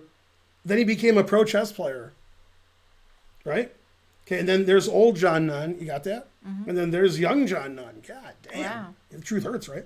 Okay, then European junior champion, grandmaster, British champion, gold medal in the Olympiad twice, right? Okay, then he's the greatest, highest rated ever. It goes on and on. Also, he's a polymath. What? Okay, then Magnus said, I wish I was John Nunn. Yeah, see? Yeah, he said none would ever be world champion because he had too much other stuff in his head. He said he couldn't do it. Then he liked chess problems. He won the World Problem Solving Championship every year. Then he wrote all those books. What? How do you write all those books? Who writes that many books? And Yeah, right. Even and Karen's getting a well, and he's married and he wasn't even like he didn't. He's have a got family. everything going on. He's got a personal life going on too. Mm-hmm. They don't talk about there he is. I think it's always astronomy. Yeah. Wow. Yeah, he has these huge weird telescopes and he writes articles about it. Yeah. His knowledge is quite considerable. That is correct. He's pretty smart. Right. Yeah, John Nunn, he's not a dumbass. Yeah. Yeah, I remember him. Scroll up. Yeah, he got a PhD in math when he was like 19 from Oxford. Mm-hmm. Then he's like, I guess I'll play chess now. Bam! Yeah, and he was number 9 in the world at his peak. And so forth. Yeah, but then and then there. I like that poof hair. Go back and let me look. Which one? Right there. That's 82, and that's 2010. It looks like Peter Frampton. Mm-hmm. Do you feel? Yeah. Yeah, Magnus said he's too smart to be world champion. Yeah, harsh. Yeah. All right, so Nunn, so this is Nunn versus Korchnoi, right? Now, this isn't math or astronomy, this is chess. Mm-hmm. So, yeah. Anyway, look up John Nunn. He's pretty smart. He wrote like 50 chess books. Okay, so Nunn's white, and it's the French because, that's you what can show it on stream next time. Blah. Those guys don't deserve it. Okay. Do they play the line you play? That's why I'm showing it. Okay. Like the Bishop B4 games, which Korchnoi also played, the Winnower, we're not looking at that. Mm-hmm. You didn't like Simon Winnower. Okay, so Knight F6 is what you play. Mm-hmm. This is like, Karen Black. Okay, now I have more than one Korchnoi game from this position that we're going to look at. Mm-hmm. In this game, he took and played Bishop C5, and then he took everything, and he went into a line that's considered better for white. All trades, and then trade queens. This is considered a little better for white because this bishop, not so good. Mm-hmm. Okay. Then he put it in H. Always put it in H. G6. So white can't do Vishwa nothing, which is okay because he's none. Okay. And the engine likes white. The engine says white's better because good knight, bad bishop. Okay. Then he puts his knight to D7. That's why he played bishop C6. He wants his knight to go here and here and Papa John's. Okay, now he decides he's going to play on the king's side. So he plays rook G8, and then he plays G5. So the knight on D7 is putting pressure here. It can go here. The rooks are here, trying to open it up. And the engine still says white's better. White played F5, which is correct, keeping the black rooks passive so they can't, go down the board. G4. Rook E2 is good. It defends the H pawn in case there's any, hijinks over here. And he wants to double up on one of the bubble ups, probably F2. Put it in H. Okay, now the next move the engine doesn't like, B4, with the obvious intention of B5 and the bishop's trapped. Okay, Korchnoi's like, whatever, and plays HG. And after HG, Nunn said, very wells.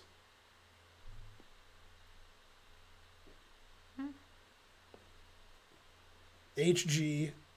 Oh. Okay. Okay. So he just took back, which is correct. And then bishop A4. That way B5 doesn't trap his bishop. Mm-hmm.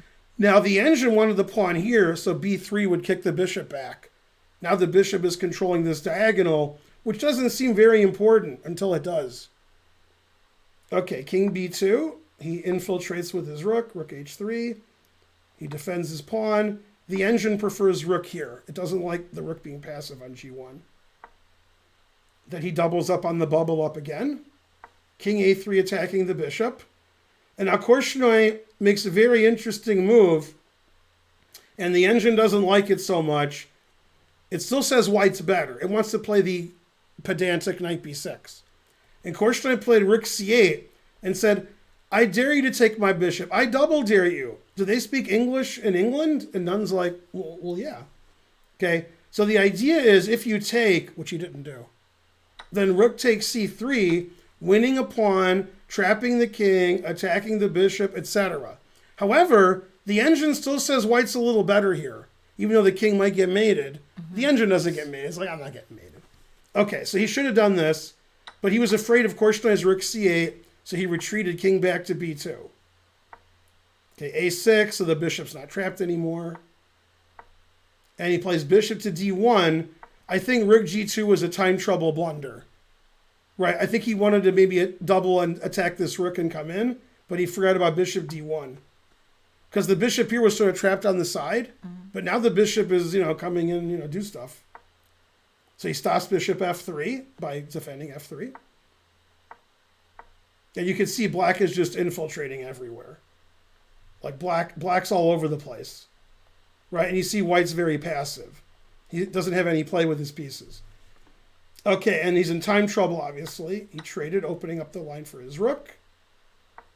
Rook f1, always trade. Knight check wins this pawn. And the game's over. King c1 is a mistake. Rook takes c3, double exclam.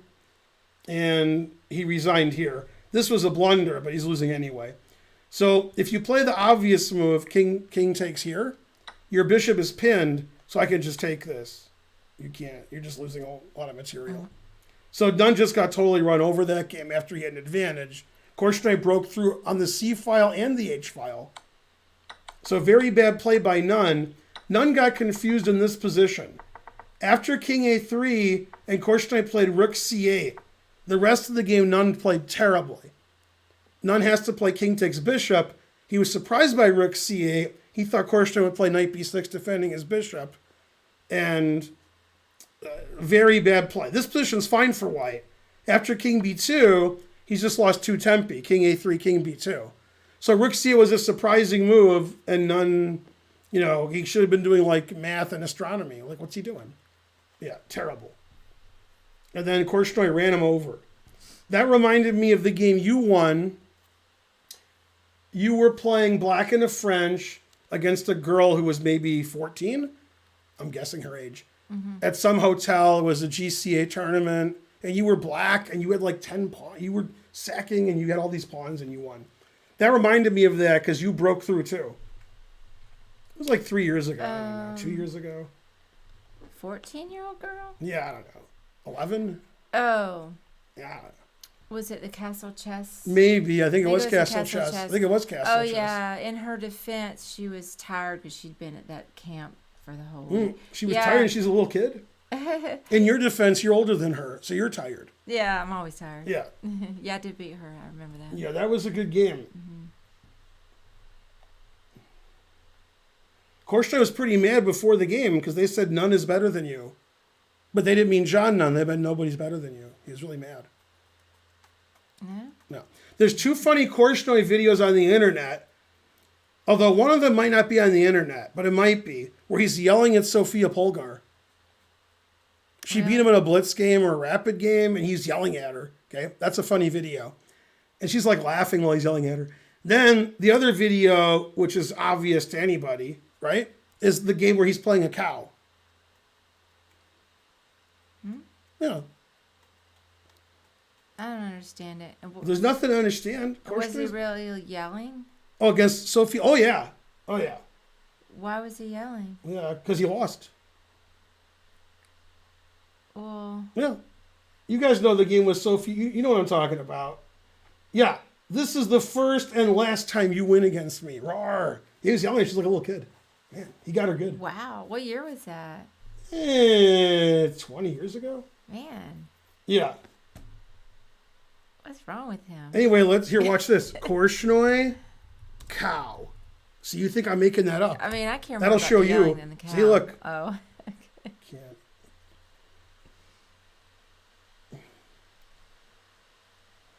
Yeah, I've never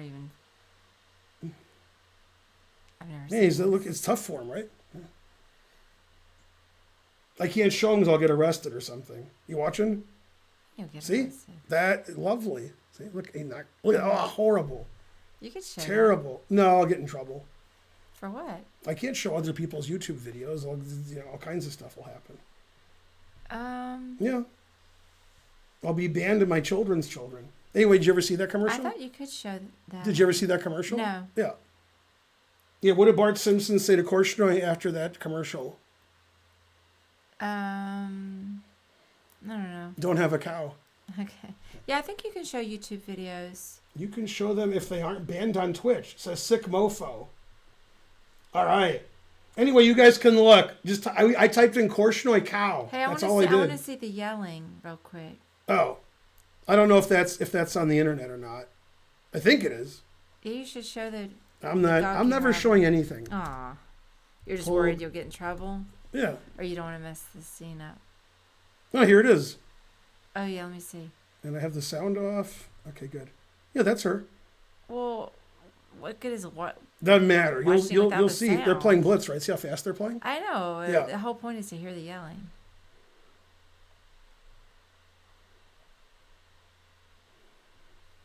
Well, okay. Look, it's in Dutch.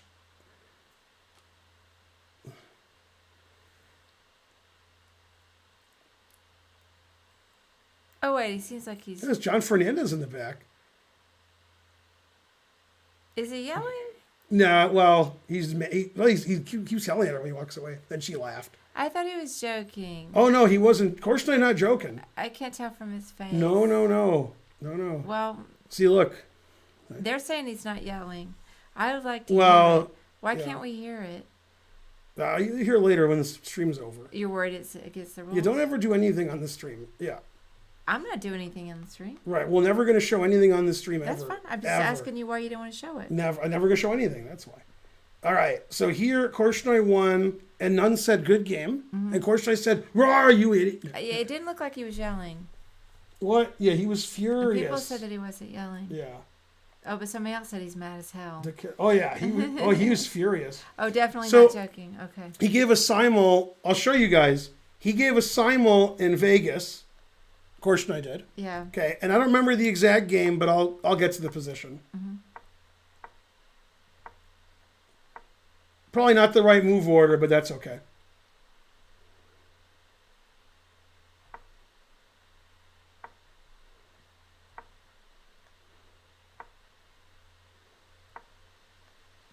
It was something like this. I got the wrong move order, but something like this. Okay. And Korshnoi played here. Okay. Yeah. And this is the position. This position. Okay. And Korshnoi is giving a simul, and he has the white pieces. And the guy plays here. Game's over now. Black's winning a whole piece. E4 is like double question mark. So your knight's hanging. If you defend your knight, I take your knight, and then I take this, winning a piece.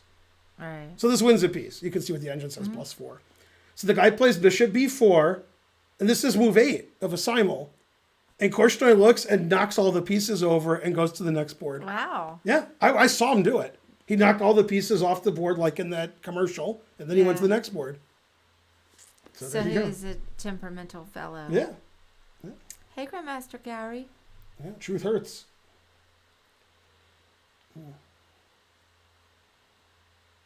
He needed to be punched in the face. Damn, he's Korshnoi. If that was my little girl and I had like an ass to her, I'd make sure I said some things to her. Grandmaster Gary says he's dead, so it's okay. Yeah, he's a that's right. Komsky would agree. Yeah. Man, Korshnoi was great. You wouldn't say anything to Korshnoi and be like, yes, sir, sir. I guess you're allowed. Yeah. I mean, but Korshnoi is larger than life. It's pretty big, too. No, he's a larger than life figure. That'd be like telling Karpov, look, Karpov, you got to watch it. he went through a lot, says Grandmaster Gowry. But I mean, he's Korshnoi. You can't, what are you going to do? If He nearly got Yasser killed. I remember that. That was a funny story Yasser told. I would be honored if he knocked all the pieces off against me. Yeah. I know many Yasser stories. Yeah, Yasser told the story where he was staying with Korshnoi, and Korshnoi thought the KGB was going to kill him. Mm-hmm. And but he didn't tell Yasser that. He told Yasser he could have his bed. Because he thought if they went to kill him, they would kill Yasser. Yeah, Yasser told that story. Well, damn harsh. Yeah. He's like Texas Dolly in poker is correct. That's right. Yeah, bishop e4, and then he knocked all the pieces over. Yeah. Go Korshnoi. Who was the opponent in this situation? The one where he knocks all the pieces? Uh-huh. That was a simul. No, was it a young person? Oh, no, it was an adult. Okay. Yeah. All right, now he's playing Paul van der Steren. Korchnoi is. Paul van der Steren was a candidate. Now, I was asking Yasser about the story that had to do with Korchnoi and some noises.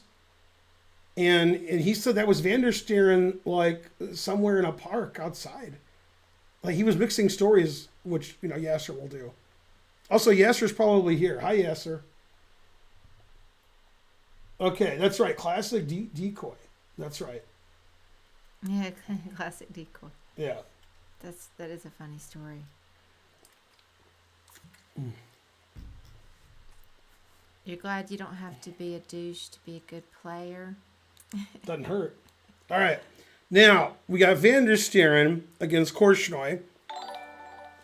Bradford 61, the first sub donation I've had on the stream. Yay. Thank you. Thank you, Bradford. Hopefully Dominic's not here being mad. All right.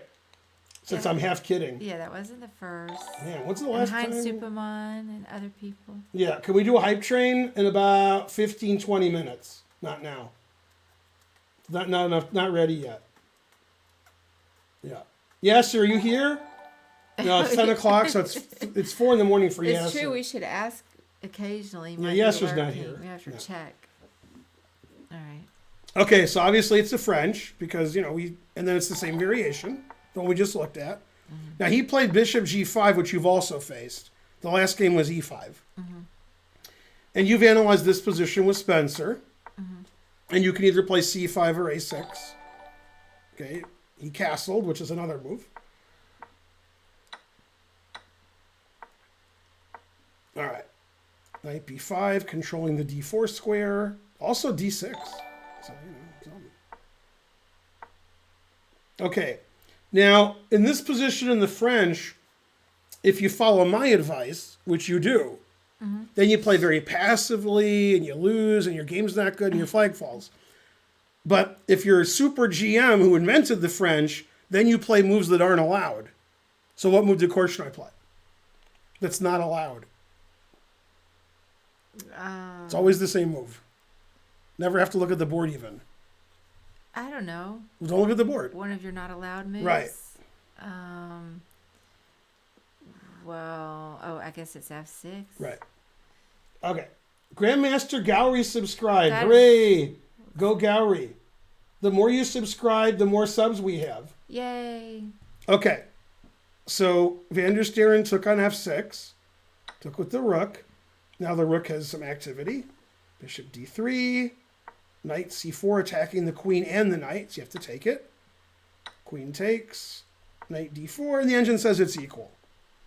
Okay. Now in this particular game, van der Steren played super aggressively. Now obviously he can't castle kingside because it's illegal. See the black queen on c4? Mm-hmm. Okay. So what he could do is play something solid. See how the pawn's like semi-attacked? He could play g3, solid. He played b3, kicking out the queen. Possibly he wants to castle kingside. And Korchnoi played queen a6 and said you can't castle queenside. And van der Steren said, I got two sides to castle, one for each of you. And he castled queenside. Now to me, that's crazy like Fox News. I'm not a fan of queenside castling after c3 and b3. And there's an open C file. That move I don't like. Okay, he took on d4. And the problem is, if you take with the queen, your a pawn's hanging. See how the queen is doing that? Mm-hmm. Take with the pawn, you're opening up the C file. Also dangerous. And there's a very cute tactic, which you'll be totally shocked. You ready? Mm-hmm. If you take with the pawn, you can actually take on f4. Which hangs the rook, right? Mm-hmm. Okay. And then you play queen takes a2. The king is in trouble, obviously. And rook c8 check is hard to stop. And the engine says black's winning here. Mm-hmm. So that's why Korchnoi took on d4. Van der Steren is forced to take with the knight. And now he doubled up on the bubble up. Rook a f8 attacking this. You have to defend your pawn. Okay.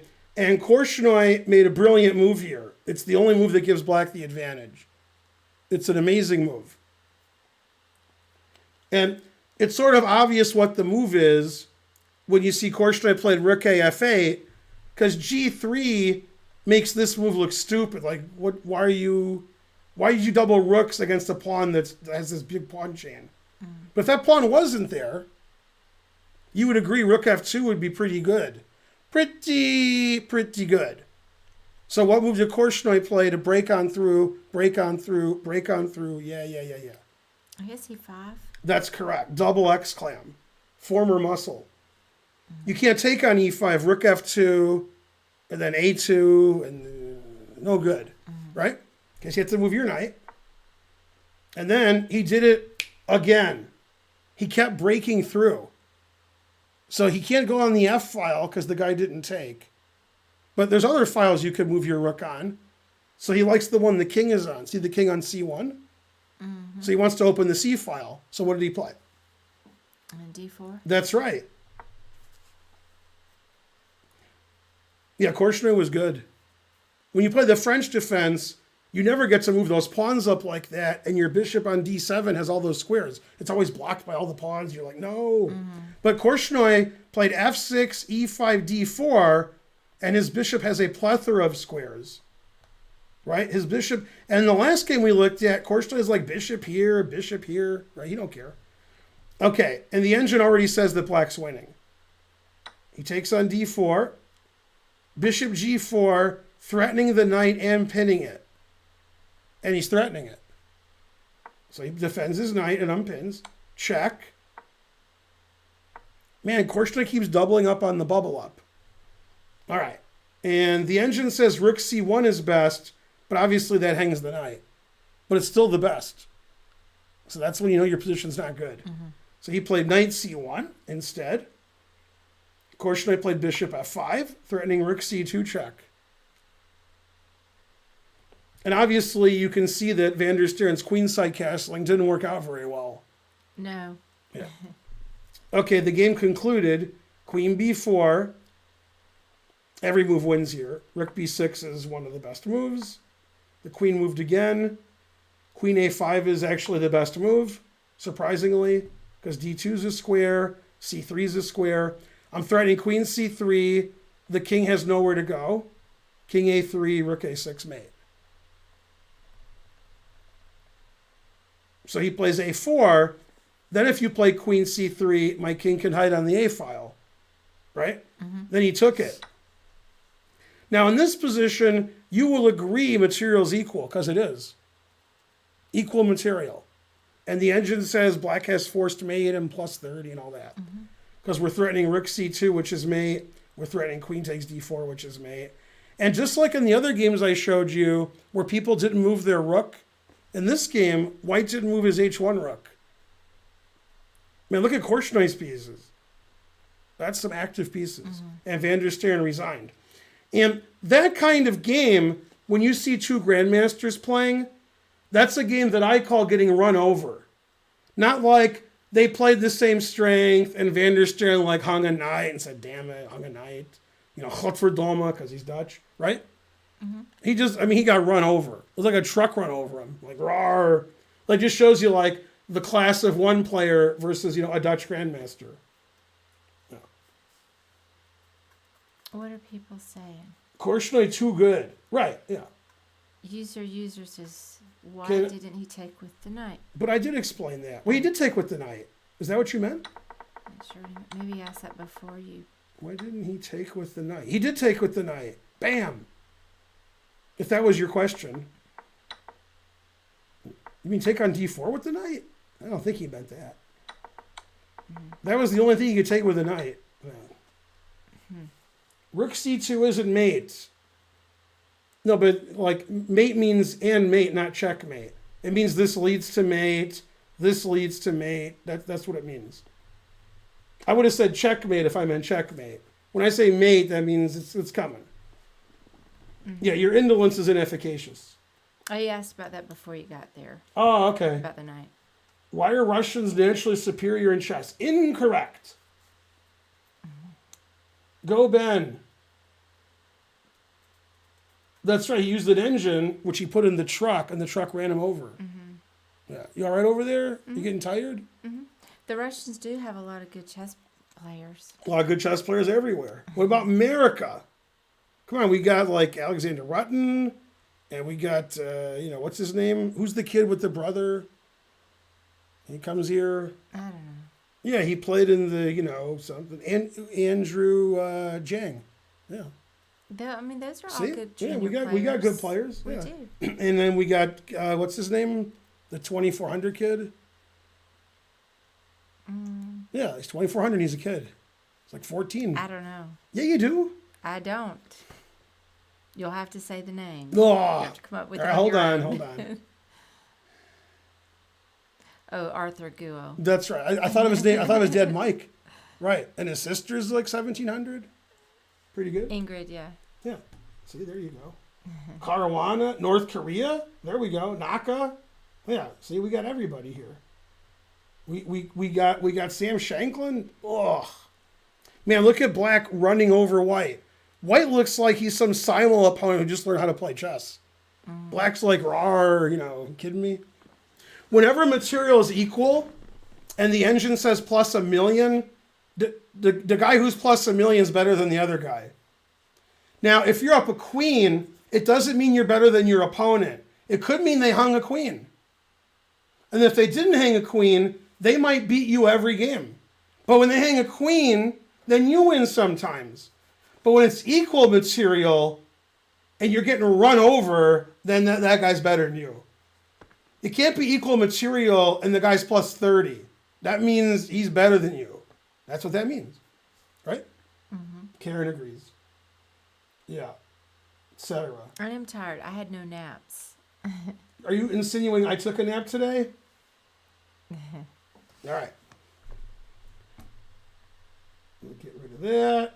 Okay, then we have Tatai versus Korshnoi, Israel, Beersheva, 1978. Okay, this was the beer inning. Look, we know how to play softball. Okay, this is a game with a blunder, so don't blink. Did you blink? The game will be over in a blink of an eye. Okay. All right, now what country is he from based on his name?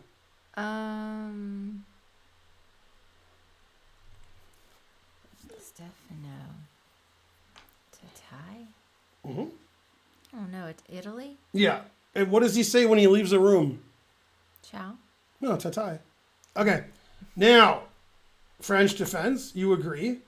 And then he's like, nobody's heard of me, so I'll trade everything, exchange French, right? Because nobody heard of him. C5, Korshnoi is making the game non-symmetrical and asymmetrical. It's asymmetrical position. Okay, but White wins a pawn. Korshnoi gets his pawn back. Okay, the game's going to end soon. It's almost over.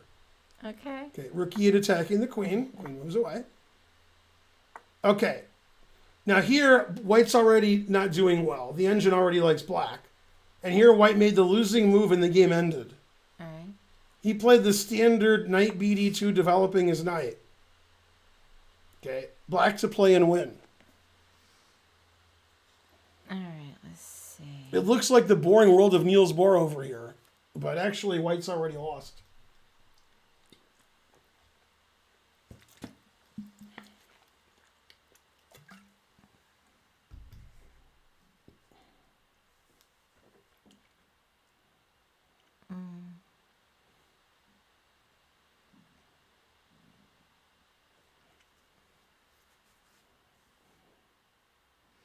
Oh, because you blocked the queen off there, maybe. So you could maybe go bishop f2 check? Or no? Huh? Oh, that won't work. Is Korshnoi Shirov? No, he's Korshnoi. Let's see. Yeah, both moves that you're giving in the chat win. There's two moves that people are giving in the chat, and they both win. Well, not the third move. Well, then I can't look. Well, you should never look at the chat. Your IQ might go down. Like, no, not that. Well, I like to see what they're For saying. example, here's a question in the chat. Am I going to see King's Indian games? What's the name of the stream? Come on. I don't know. What would Marshall do if he was playing Levitsky? I don't know. When Marshall brought his family everywhere, what did he tell people? I amuse myself with my jokes. Yeah, I don't see it. But you know what he said when he brought his family with him? No. We are Marshall. I don't even know who you're talking about. That's a good one. Frank Marshall. You know, the Marshall Chess Club in New York? That's him.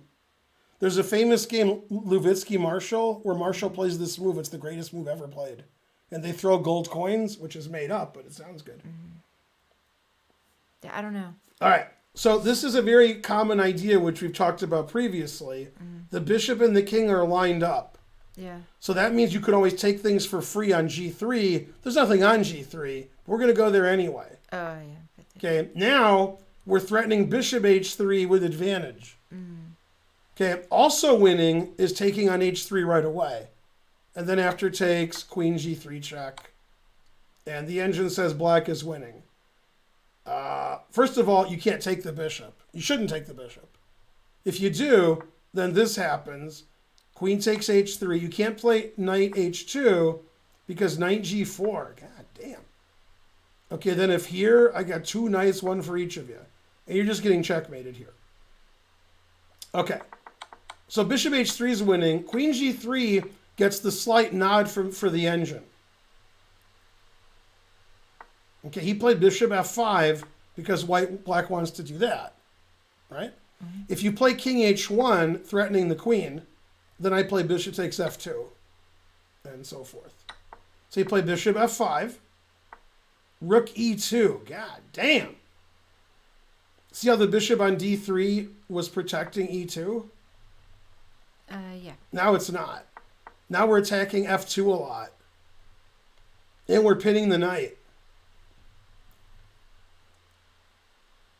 Tatai's like, you know, exchange French, I'm a pretty good player, it's move 11, 12. And then all of a sudden, all holy hell breaks loose all over your king. Because he didn't see queen G3. Knight D4, pinning, you see how you can take the queen now? Because the knight, you see what I'm saying? All right. Knight takes D4, threatening this queen. So you can't take my queen because I'll take your queen with check. And I'll win your rook. So he didn't, okay. So he didn't do that.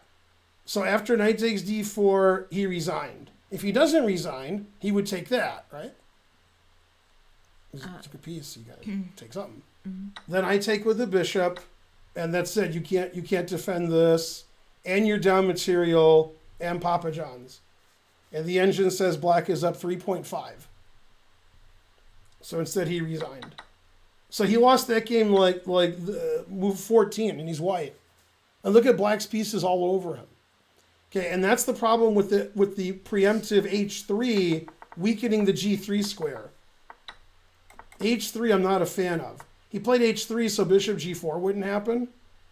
And then he didn't realize that's why black played queen D6.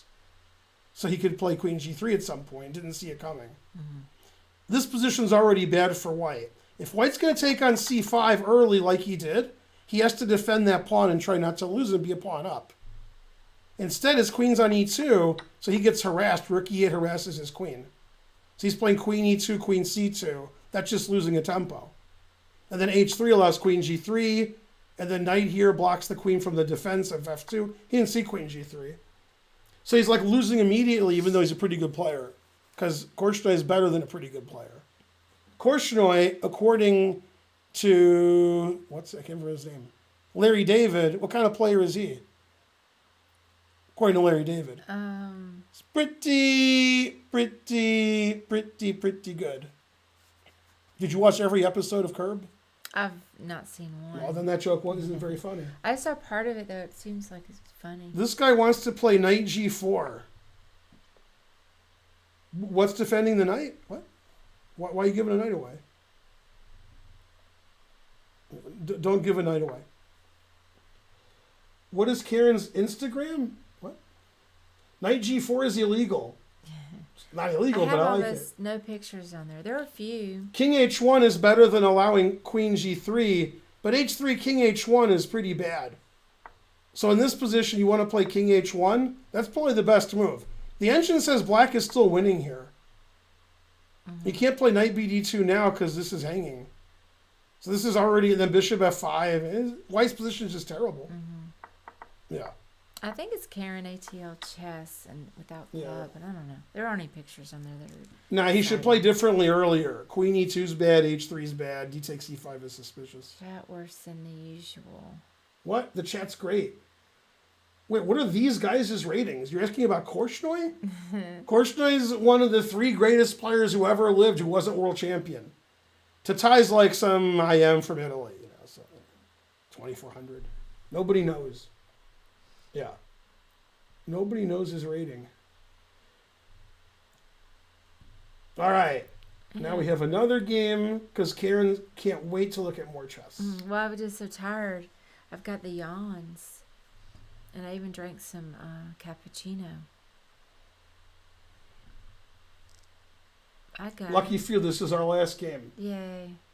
Okay, so he's playing Laszlo Kovac, right? And Korchnoi's black, as per usual. And his opponent's like, no, it's Korchnoi, so let's play the exchange friends and draw. And when was the game? Nobody knows. It was in Sarajevo in 1969. Nine. When Yugoslavia still existed. All right.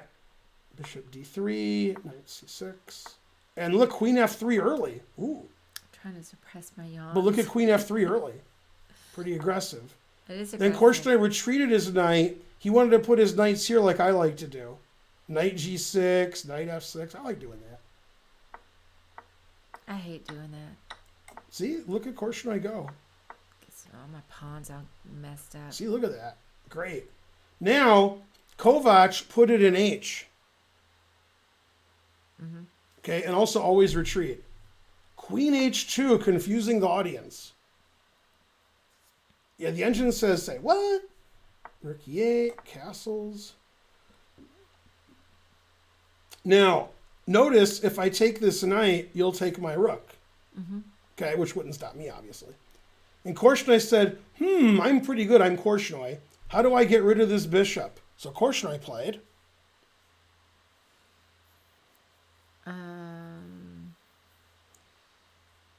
How to get rid of the bishop? Yeah, the bishop's defending the knight, and he wants to take the knight. Because his rook's pretty good on e2. I mean, he wouldn't just... Yeah, he would.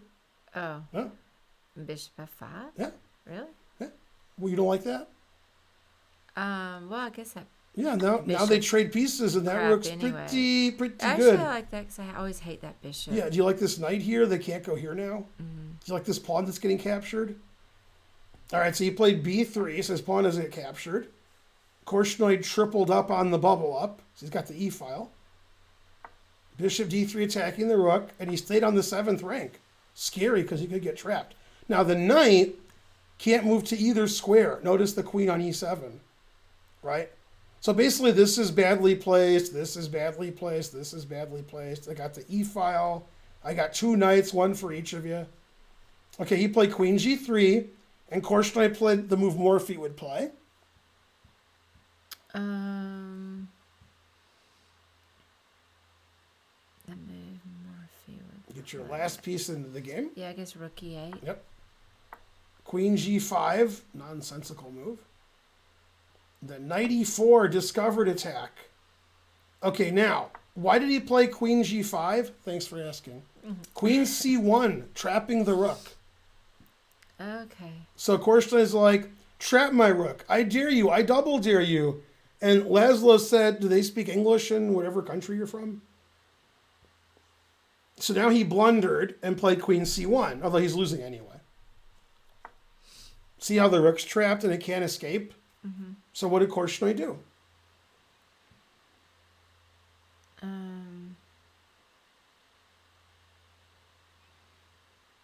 Let's see.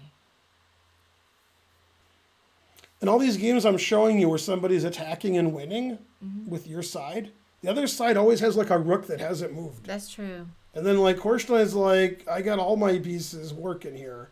And this guy's like showing how the queen moves. He's just moving his queen. His queen's moving everywhere. So he made like 6 queen moves. These pieces didn't move. Frankly, terrible. And somehow, nobody's heard of his opponent.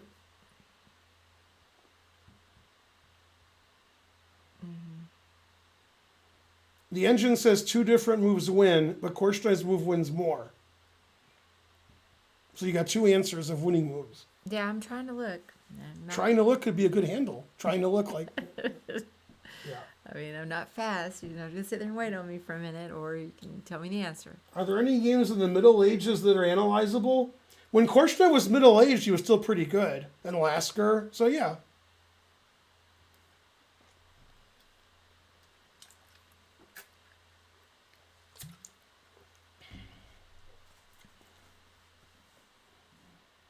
That's correct, Ivysaur. Some of it's correct.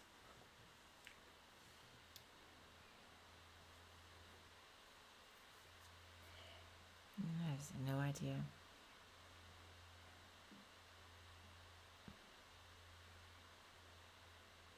Let's see there.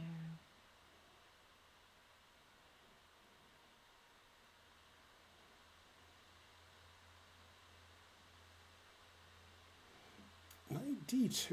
What? What kind of move is Knight D2? Whoever said that in the chat, you're banned. Marazzi's Ghost, you're banned. Knight F4. Knight D2. Every move suggested by the chat just hangs pieces. Knight F4. Queen on C1 can take the knight. What? Boo. The only question is, which move is worse, Knight D2 or Knight F4? That is the question. Whether 'tis nobler in the chess game to give up your E4 knight or to give up your G6 knight. Shattered and Sundered. That's a different one.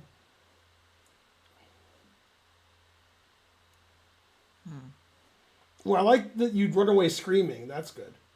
Queen A3. God damn. Hanging your queen to the knight on B1. Terrible.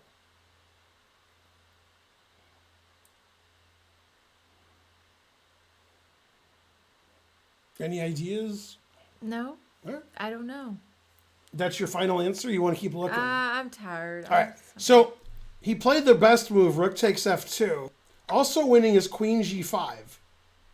And the engine says you have to trade queens, and then the rook is crushing. If you take the rook, then knight F4, threatening mate. And it has a lot of analysis, and it's all winning for black. Okay, but let's look at the move that he played, which was rook F2. So white wins a piece, okay? White's up a piece, but you know, that's no good, right? That's the Linda Ronstadt defense. No good. Okay, queen check, the king has to move. Knight F4. So the queen, knight, and rook are going to attack the king, and these pieces aren't doing a good job. Also, the bishop on D3 is already attacked. The engine, this is very funny engine analysis. After knight D2, everybody would take this winning, but the engine plays his move. Because if you take it, this wins the queen. And then, you know, I'm coming here and stuff. Okay, so he played bishop F1, because always play bishop F1. And Korchnoi must have read the engine's mind, even though it was 1969. What happened in 1969? I don't know. I was born. Oh. Yay, go me. Okay, and Korchnoi, after bishop F1, defending everything. I was thinking of the Summer of Love. Right. You watching? Yeah. Rook E2. If you take the rook, knight takes wins the queen. And if it's black's move, I said if, I take this with check. If your bishop takes knight E2 check again. Winning. So this isn't a good place for your king and queen when a knight can go there. Yeah. So that's good attacking. That's not good defending. Right? There's good and there's not good. That's good and that's not good. Okay. He played knight D2. Korchnoi played the most incisive. Doesn't smell good. Knight H3. If you take it, I have obvious mate in 2, right? So he has to move his king. Knight F4, always retreat.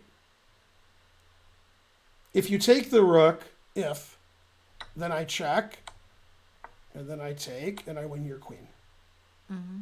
Right. And also, when I take your queen, if you take my knight, I check and take your rook, which doesn't matter, but it doesn't hurt.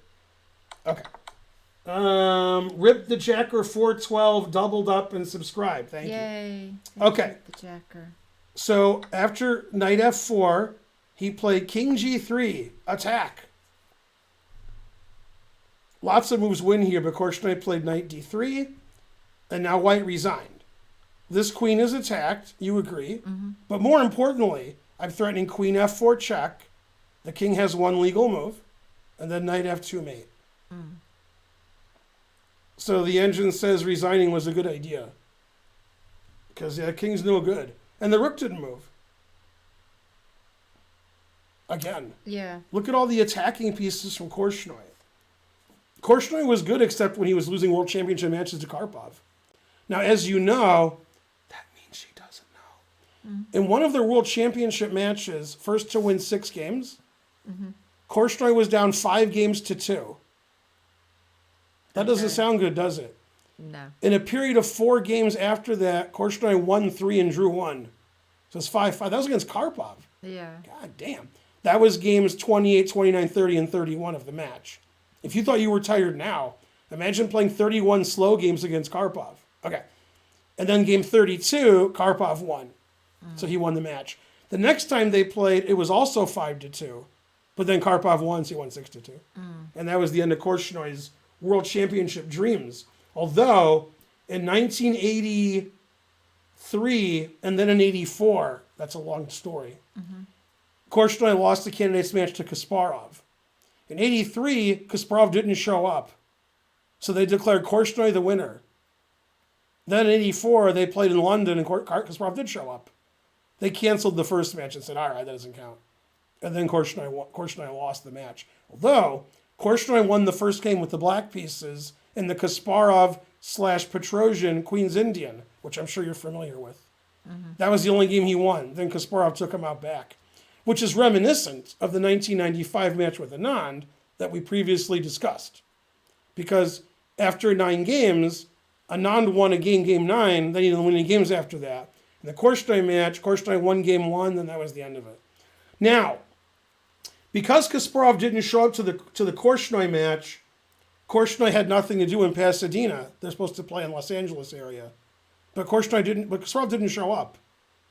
So Korchnoi and his second, Yasser Seirawan, played in the U.S. Open. Because it was next door, and it was like a few miles away. Yeah, and Korchnoi tied for first. And beat Yasser in that tournament. Why didn't Kasparov show up? The U.S. and the Russia didn't get along very well. And Kasparov was the Russian Federation. So he didn't want to play the match in the U.S., but they won the bid. Oh, okay. Yeah. There's a poster for the match, which Fred has a copy of. Some other people do too. With the match that didn't happen. So did they know that he wasn't They coming? suspected he wouldn't. George Koltanowski was the arbiter. When Kasparov didn't show up for game 1, he said, this match is over. He didn't think Kasparov was going to show up. Yeah. So he forfeited the match, even though he didn't show up for the first game. And then Korchnoi and Seirawan played in the U.S. Open instead, which I was at. Yeah. I didn't play them because I was 2000. And this was what year? 83. Oh, okay. You remember 83. I'll remind you of 83. Sweet Dreams by the Eurythmics was a top song. Sweet Dreams. Yeah, that was 83. All right. Hopefully you know all that stuff. Yeah. Korchnoi fun facts. That is correct. What about queen takes f4 after rook e2? Rook e2, queen takes f4. The engine says I take, I check, you get out of check somehow. Then I play queen b2, and then it says Papa John's. That's a nice variation, though. If black didn't have that, well, it's probably still bad. His pieces are no good. But see how the rook is going to be lost? Because it's check, and then the queen goes here? Yeah. This session we're having reminds me of a funny story. I used to work with Kaidanov, and I said, can we eat? And he's like, oh, yeah, I always forget to do that. And he said he was working with international master Larry Remlinger at his house, and they were looking at chess forever and ever and ever, and Kaidanov didn't care. That's what he does. And Remlinger started crying and said, can we take a break? It was like 9 hours later. Kaidanov will just go all day and all night. He don't care. Yeah, and Remlinger's like, can we stop for a minute? And it was 9 hours straight. Yeah. Those are the sessions you'd want. 14-hour sessions a day studying chess. You Well, would like that. You know how like at Foxwoods and the World Open, my games always go so long. Yeah. I'm always just so exhausted. Aw. I played a tournament in Chicago before you were born. It was a double round robin, all GMs. My first game started at 10 a.m. and ended at 4 p.m. Okay? Touch the chat All right. box. You listening? Yeah, but I'm going to quiz you on it later. I want to see what people are All right, saying. you ready? Yeah. Okay. So what happened the first game? When did it start and end? Very important to the story. Wait, let's start over again. Right. Okay. I played a double round robin GM tournament in Chicago. Okay. First game I played a GM. All right. The game started at 10 a.m. All right. Ended at 4 p.m. Okay. The next game started 4:01 p.m. and ended at 10 p.m. That was one day. I played 2 6-hour games. They were both draws. Right. That's the most fun you can have. Yeah. That was before you were born. When I played in the the World Open, when I was like 2,300, I played Golko in the first round, who won the tournament. But I didn't know that because it was round one. The game started at 7 p.m. and I resigned at 2:30 in the morning. And I was like 15 years old. That was the most fun I ever had. Losing 7.5 hour game. Yeah. You can't have more fun than that. Then he won. He got like 8.5 out of 9, and he won the tournament. Usually in the World Open, they'll get 8.5 out of 9. It was a long time ago. I guess it was 85. I guess. Yeah. No, he wasn't here in 85. It was 87. So actually, I was 17. Yeah, so I was 2,400 USCF then. Yeah, that's why I played Golko. Yeah, because he came here in 86, Golko. It was 87. Yeah. Did you go eat while playing? Never. Yeah. And then my friend Dushanth, he's from Chicago, but he's in Texas now. He works for the government. And he's 1,900, 2,000. And he showed up and said, hey, I didn't see him in a long time. Hey. And he sat there, and we're going to go eat after my first game, and he fell asleep. He was sleeping in the tournament room watching my game.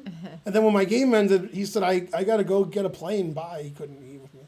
My game went too long, so he couldn't eat. I like the way he fell asleep during my game. That was good. Bone Ricci says, what is wrong with you people? Go Korchnoi. Korchnoi Wait, Karen's like, legend. I would have shown Korchnoi the door. Terrible. By the way, one of his nicknames is Victor the Terrible. Yeah, I mean, if he acted like that to my kid, I would say something to him. His If other my one is the kid- Beast. Unless my kid, she laughed, so it's fine. I'm just saying if he hurt the feelings of my kid, I'd probably cuss at him. Anna's Mark Hotel has been destroyed since before you were born, and they put a Target up there, and I've been to that Target. The end. Anyway, we hope you liked the stream and you stayed awake better than Karen did. Karen, I was paying attention the I'm whole kidding. time. I want to rate him. Oh, wait, what's this? Being good at chess doesn't give He's you not the even doing license chess. to be an What's ass. going on here? And act crazy. Prime required to view. I don't know if I want to watch him anymore. Wait, let me see. What's that all Let me about? see who's Look at all that streaming. stuff. Let me see. All right. Wait. Time to raid. No, Rawr. don't go. What'd you miss? Don't leave. That Denny's, I think, is also gone. The worst Denny's, and that's saying something.